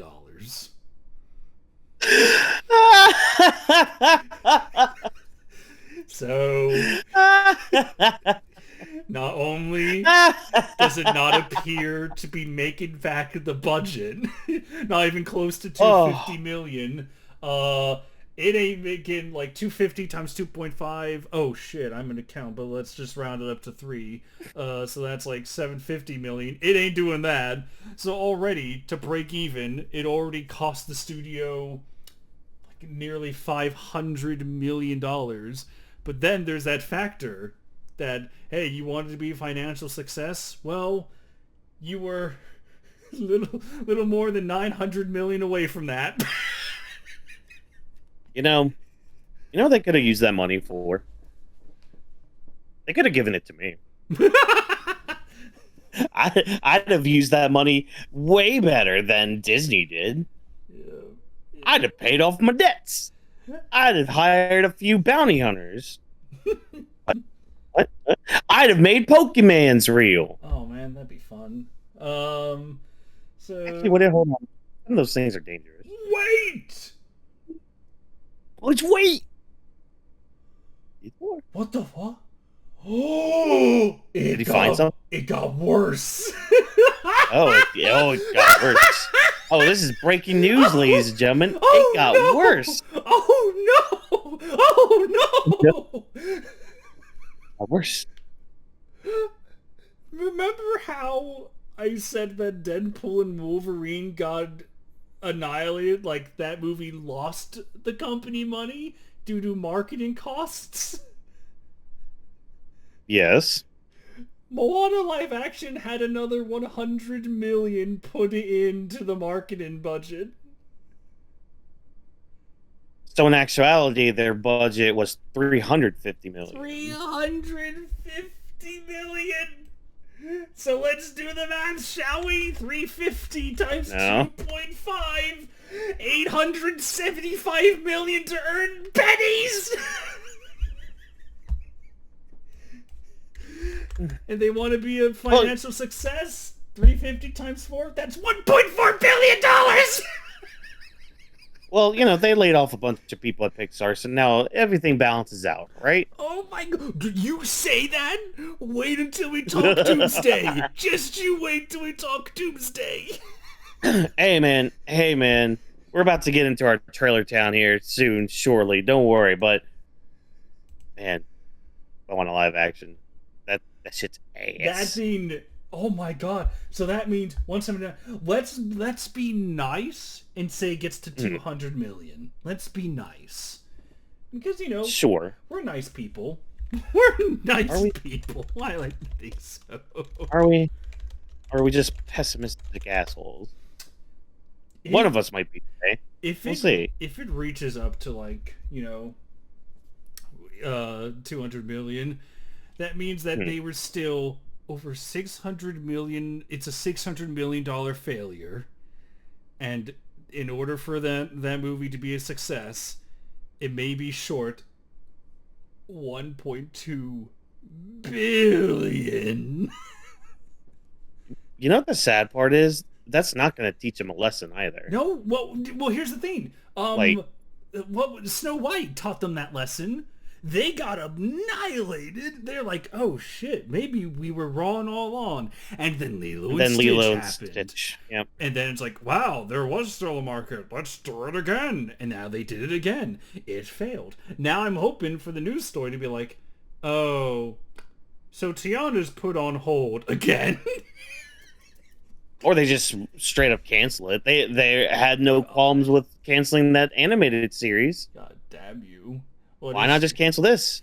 Or much like, dude, did you see what's his face said about the Blade movie? Oh, Kevin Feige, where he's yeah, like, I feel like an idiot just like, or a loser for not getting Blade in. Just like, yeah, you should, dumbass. It's red. It's red from that 70s show where it's like, son, the reason why bad things happen to you is because you're a dumbass. Leave it up to Red Foreman to really give us life's true lesson. He's the blunt instrument that we all need. He is.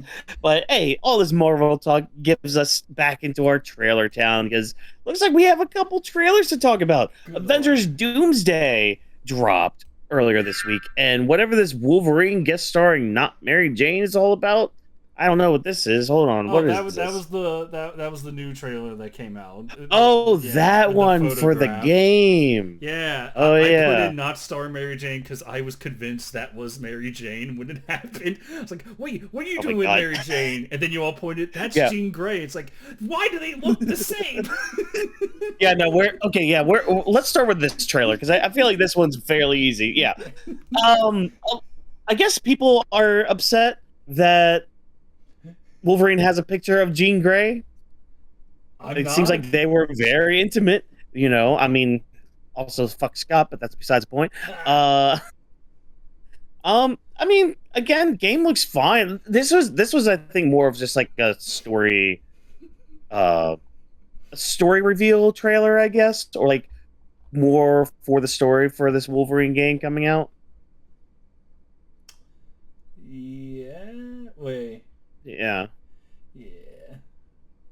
Oh, sorry. I thought something happened there. No. I guess not. We're good. Sorry. Oh, Go okay, ahead. good. Continue. Oh, no, I got good, distracted good. for a second. No. I mean, that was really it. I mean, just another trailer for the game. You know, showing us, I guess, more of Wolverine's motivation for this game. So, all right, fine. I think the best joke that came out of it, I think Eden's or Alex, our mutual friend, they shared it where Wolverine is fighting to keep the last shred of a physical property that he owns alive while Sony's trying to do everything he can to kill it. Aw, or Sony. Honestly, this is another breaking news kind of thing. I got distracted. Oh no. Oh, that's what that was. Kevin Feige had more to say about the Blade reboot failing. Oh, of course he did. But go on. I'm gonna read this word for word. Quote, "We didn't want to simply just put a leather outfit on Blade and have him start killing vampires. It had to be unique." Brother, my brother in Christ, what do you mean that is Blade? You know, I know we've been spouting a little bit about like innovation and imagination and all that, but sometimes we just need somebody strapped in leather killing vampires. You could be creative with that. You have creative kills. Oh wait, I'm sorry. They were probably going to make this PG-13 and make him have a bunch of quips. Von Helsing with Hugh Jackman was so creative for a simple premise of kill Dracula. That was a fun movie. I love that film. I love that little film. How dare you? Yeah. But you know, screw that. Doomsday. Yeah. Avengers Doomsday. Oh my god. Sorry, I just gotta get this out there right now. I love that Thor in canon and in the trailer admits, man, this group sucks. Holy shit. No, because our group chat has been popping off nonstop since this trailer, and it's all just clowning on it. Yep. Welcome to the state of the MCU. Like, hold on, where's the one? Where's the one?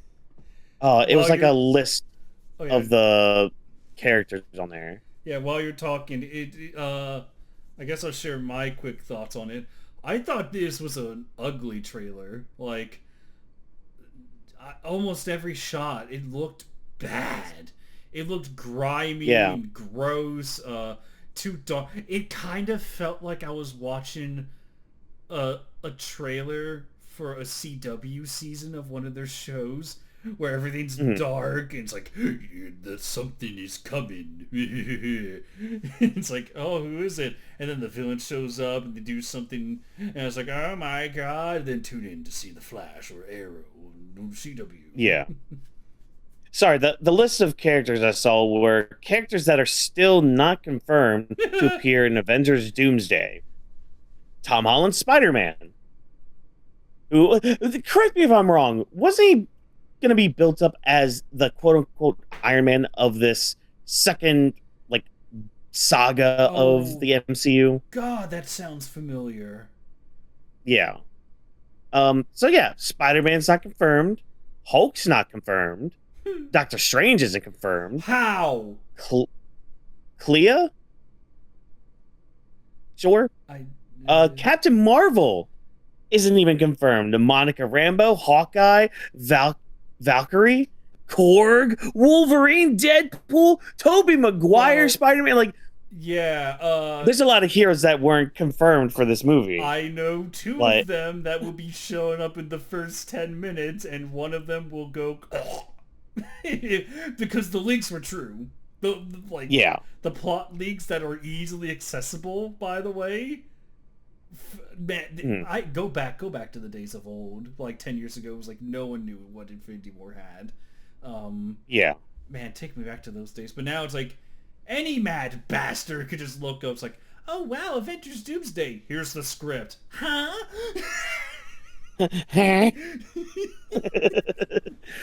Man, because I believe that some of those characters will show up. Like Doctor Strange has to show up at some point. I mean, it kind of has to. He kinda Even if it's has like, to. he might show up at the end though. I hope 'Cause, not. you And I know they're saving like the young Avengers that they've been trying to set up throughout those shows and films. I think it's like they're going to be the heroes that save everyone in the next Avengers film. I'm looking at that roster, I'm like, no, you're not. No. And especially against Doctor Doom. especially Doctor Doom, No.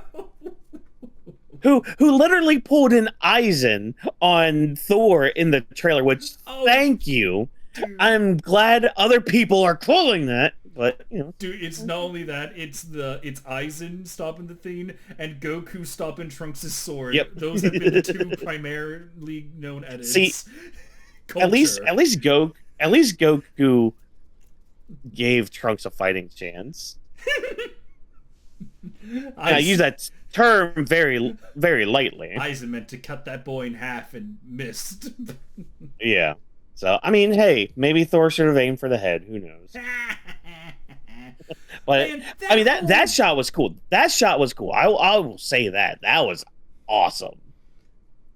Oh, the action part was cool. The set around it, it just Yeah. it looks just so It's everything else. It's everything ugly. else. It looks Yeah. so bad. It was I was paying attention to like how some people were reacting to this. And I tried to go for the like certain channels that will absolutely shill over this stuff. Right. I was trying to go for like a couple reactors that I know are not shills, that I know have opinions of their own. And they kept going, it's like, this looks like AI. Is this an AI trailer? Did they not get everyone on board? And I'm like, oh, we've reached that stage. Cool. Yeah. Yeah, we've legit reached that stage where it's like we can't tell if it's AI or not, and there's a possibility it might be, but hey, who knows? I hope not. I really hope not. Oh, dude, when I saw Professor X and Magneto, my mind went back to that one Matrix meme that I shared a couple times with you guys, where it's like, this will be the 6th time we've killed the Fox universe, including Professor X, and we've become efficient at it. Yeah, I saw that going around. Oh, Man, yes! Yes! I forgot that the X-Men were part of this, and then they started showing like the Fox X-Men. I'm like it was slowly coming back to me, like, oh, that's right, you guys are so. Oh no, They're not going to be the. But this is going to be really interesting because it can't be the Fox X-Men. It's impossible to be the Fox X-Men. So it's probably just going to be like a different universe with different X-Men that are going to be comic accurate. But then at the same time, the comic accuracy, or not even comic accuracy, the character accuracy is like, so the X-Men are going to kill universes to save their own. It's like, huh? Huh? What? Like, that doesn't sound very X-Men of them. They're the evil X-Men though, Trevor. They're an alternate dimension where they wouldn't do that. Yeah, and then suddenly Shang-Chi Shang-Chi shows up, and then they will have a versus scuffle. Gambit. Yeah, dude, I was laughing at that so hard because it's like, all right, this is it, Avengers Doomsday. What should we have as tease as to what people can expect? The joke bomb that no one could really understand from that Deadpool Wolverine film that I guess people like, and Shang-Chi. And cut to the guy from Guardians of the Galaxy, who? Because no one remembers Shang-Chi. I remember Shang-Chi. I like the movie. 80% of people forgot about Shang-Chi. I remember you, Shang-Chi. It's, oh my god, they have just done the horribly with like bringing this movie together.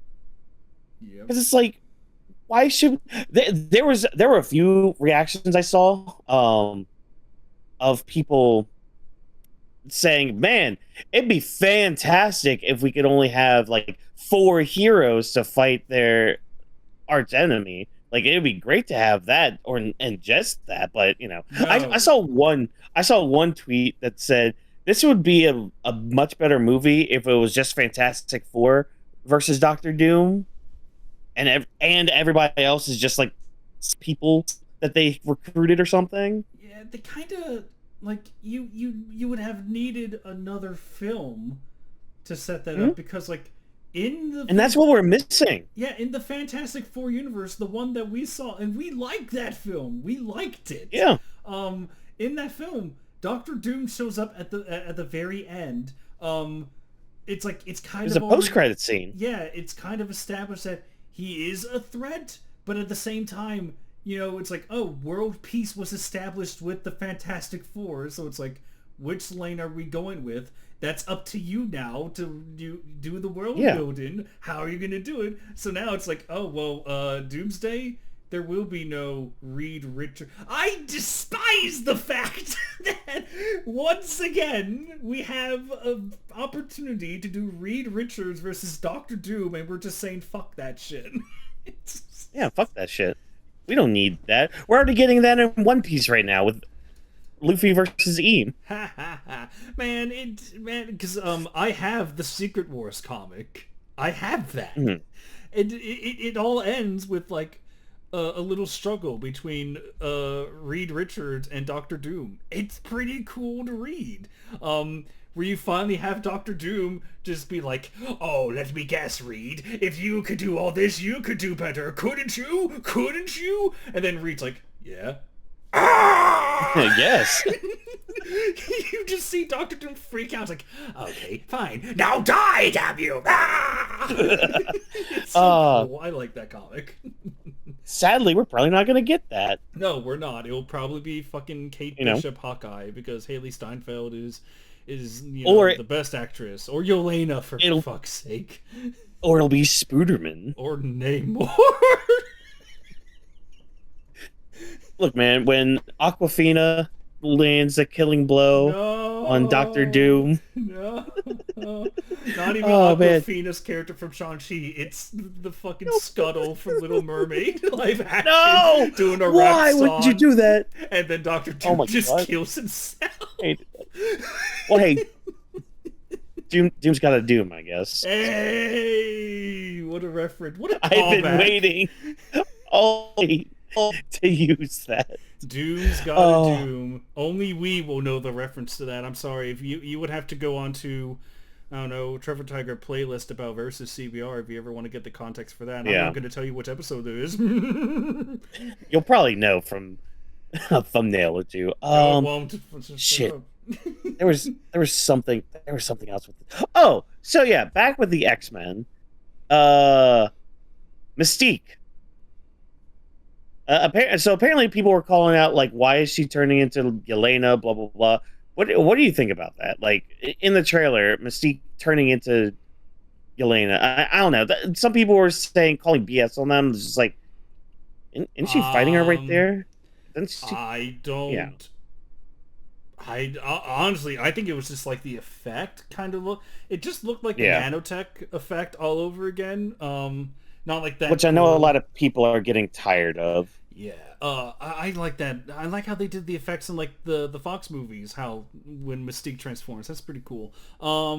Yeah. But with this one, I didn't care. Like, okay, you morphed into Yelena. That kind of makes sense. That's Yeah. fine. I don't see the problem. If it's a case of Yeah. how come, Mystique couldn't morph into like someone stronger, if that's the argument, I'm pretty sure Mystique can't do that. You're thinking of Morph.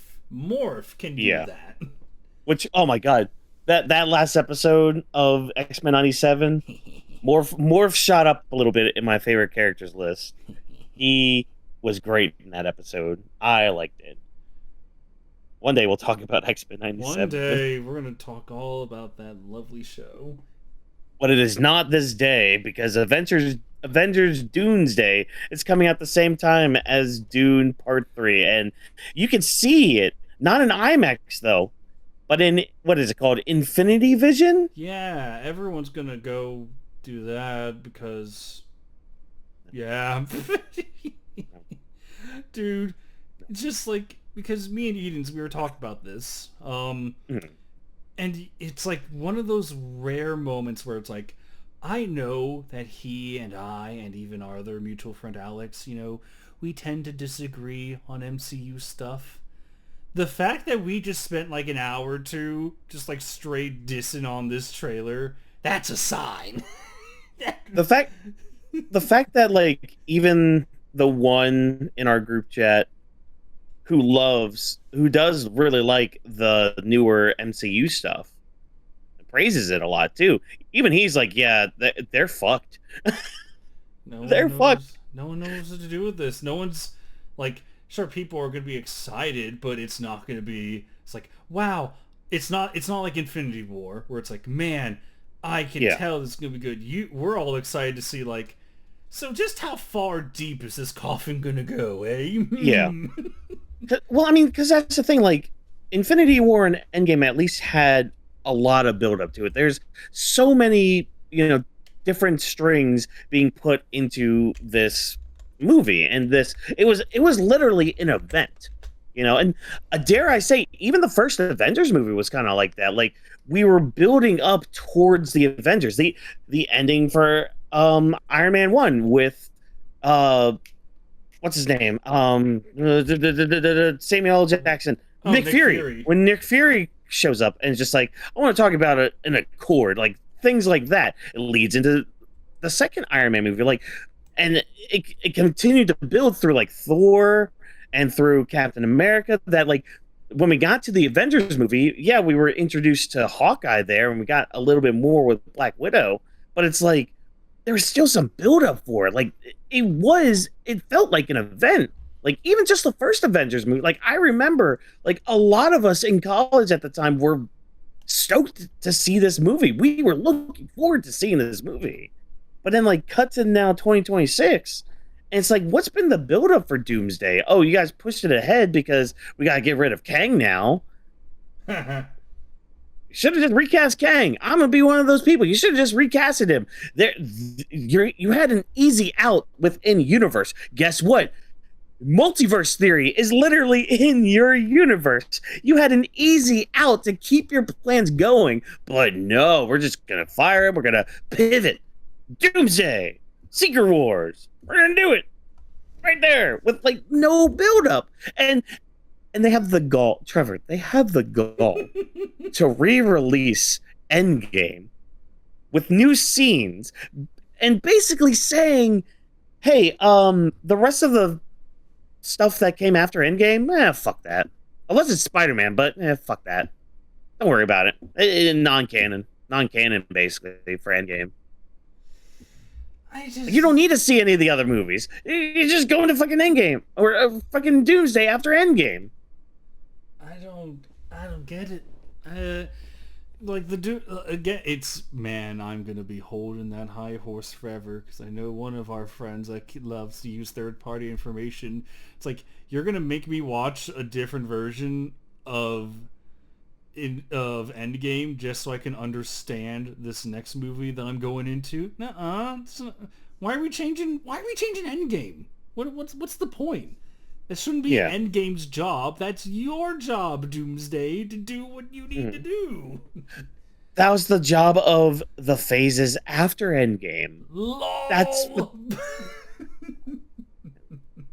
are we doing? I'll tell you what we are doing. We're moving on from wait. There's one bit. No, there's one bit. But yeah. There's one more bit.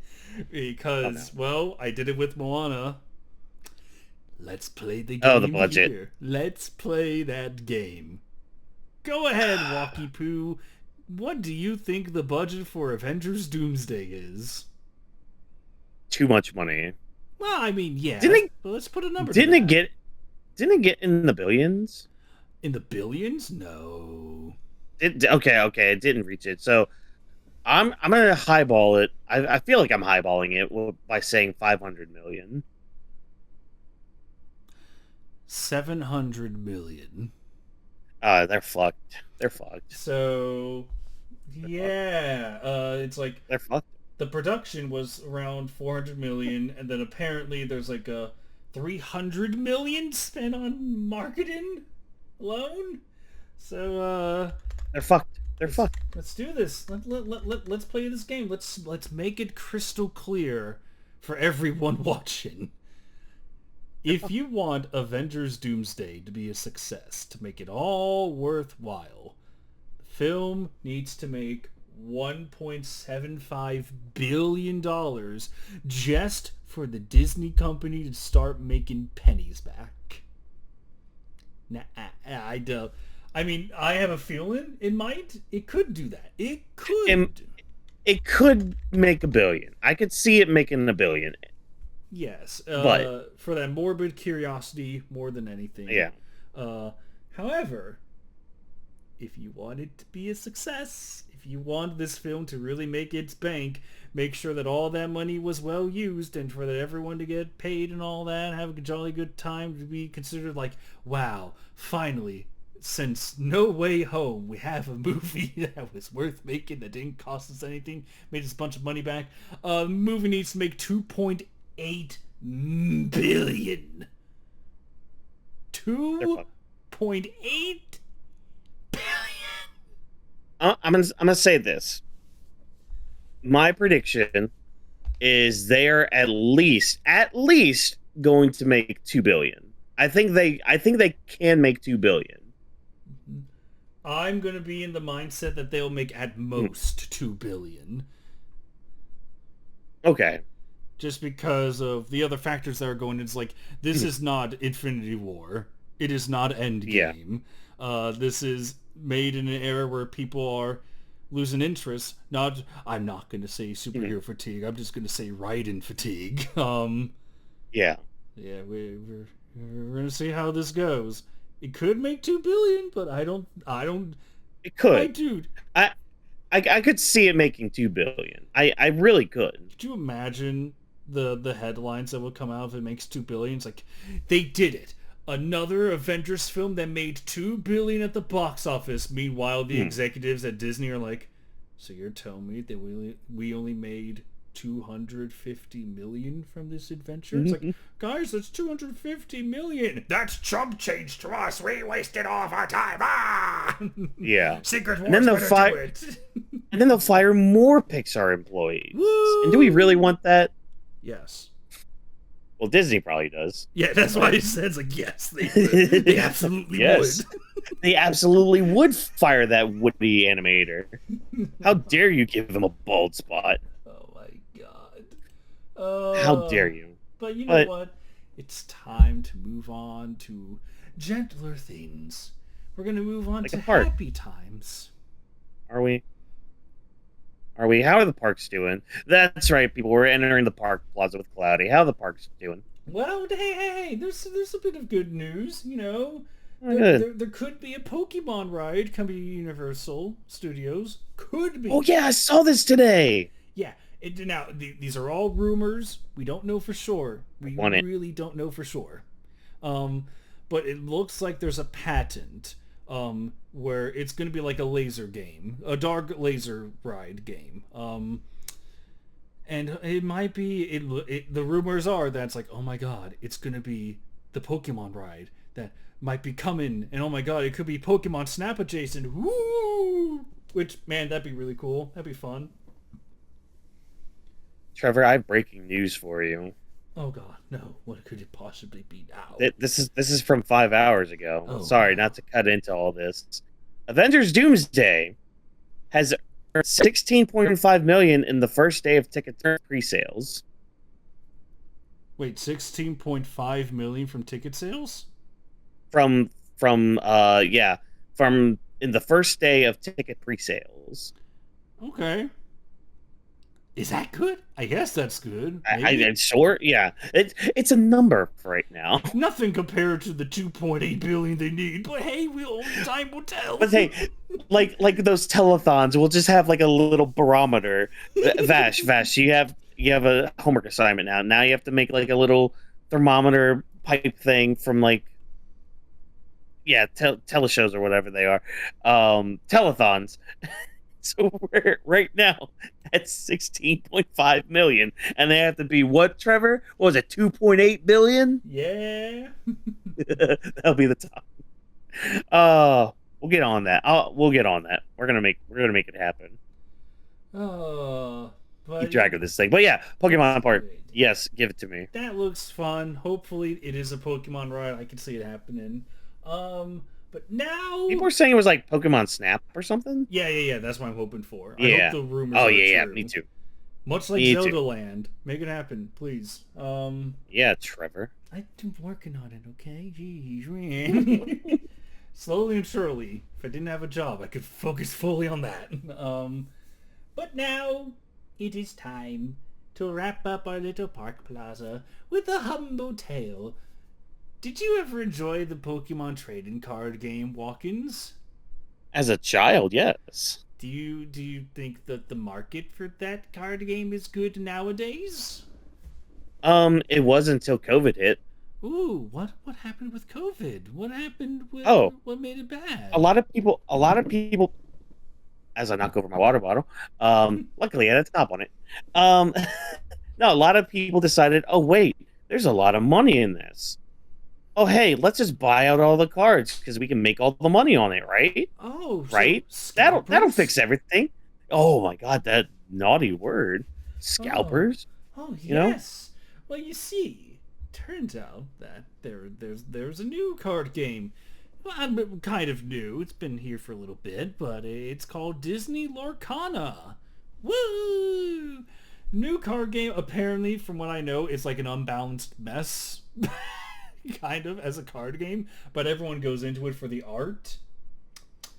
Well, there was an event that happened last week, and I had to save the clips that I could find.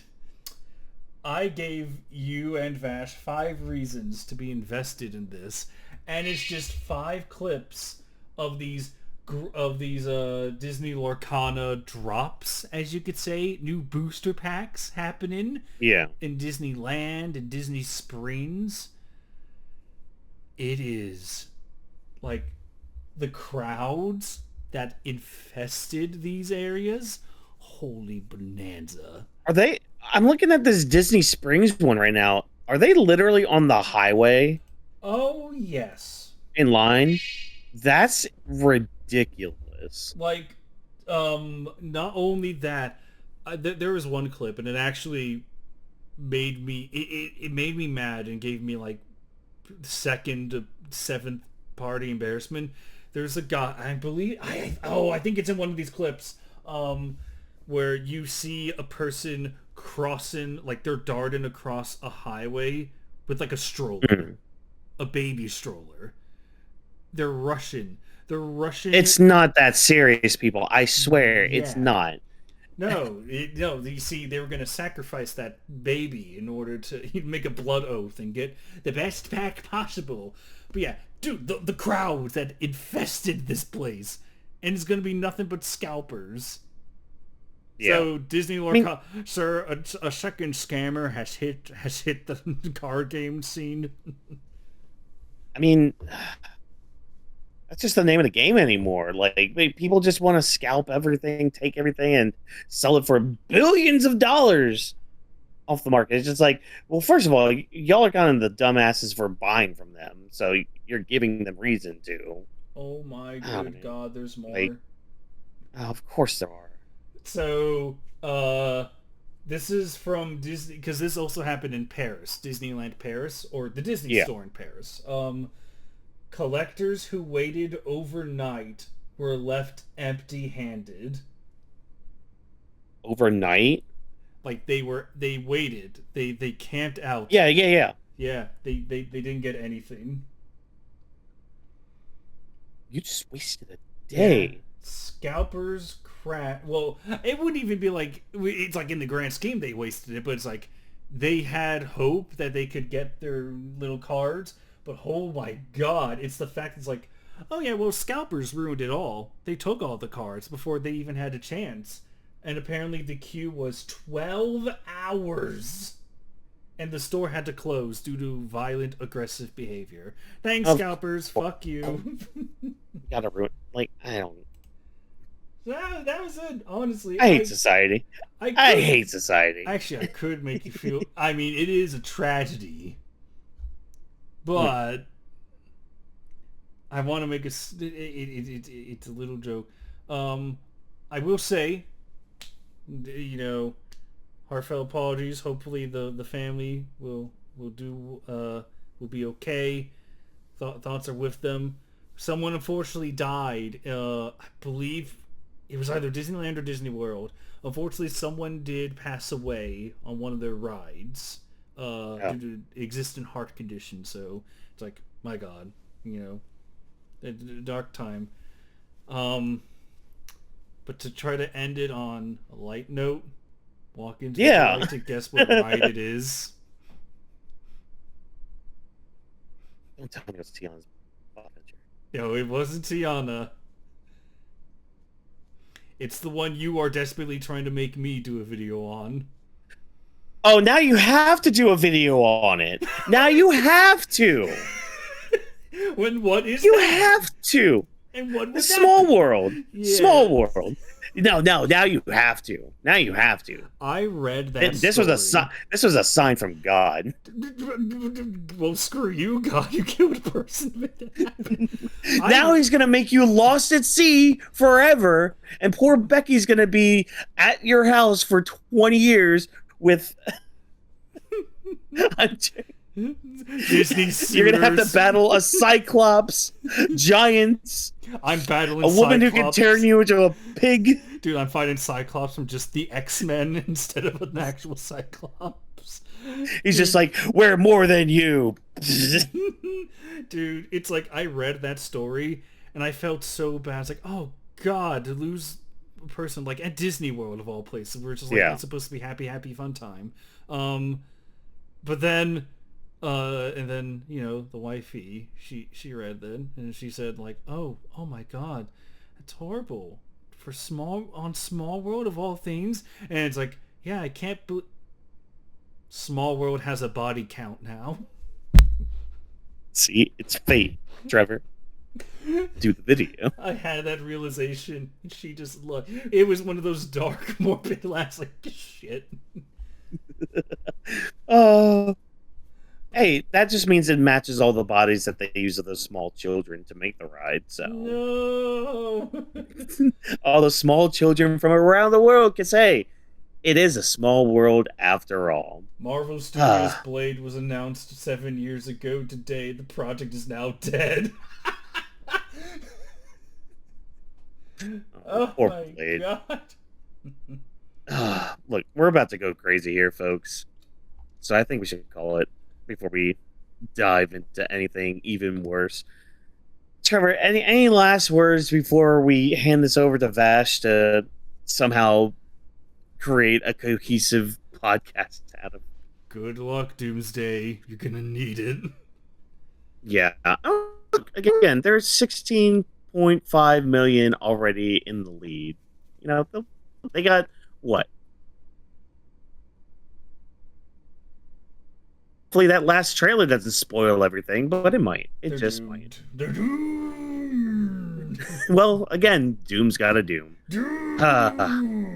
Well, that's all we got for you tonight, folks. So next week we'll be back with Vash. I think we're talking about Spider-Man, like our favorite Spider-Man, like the movies, the characters, and all that. I think we're talking about that next week. So stay tuned. We'll have some news as well. Then, oh man, around that time it'll be time for the new Spider-Man to be out. So we'll be talking a lot of Spider-Man here in the next couple of weeks.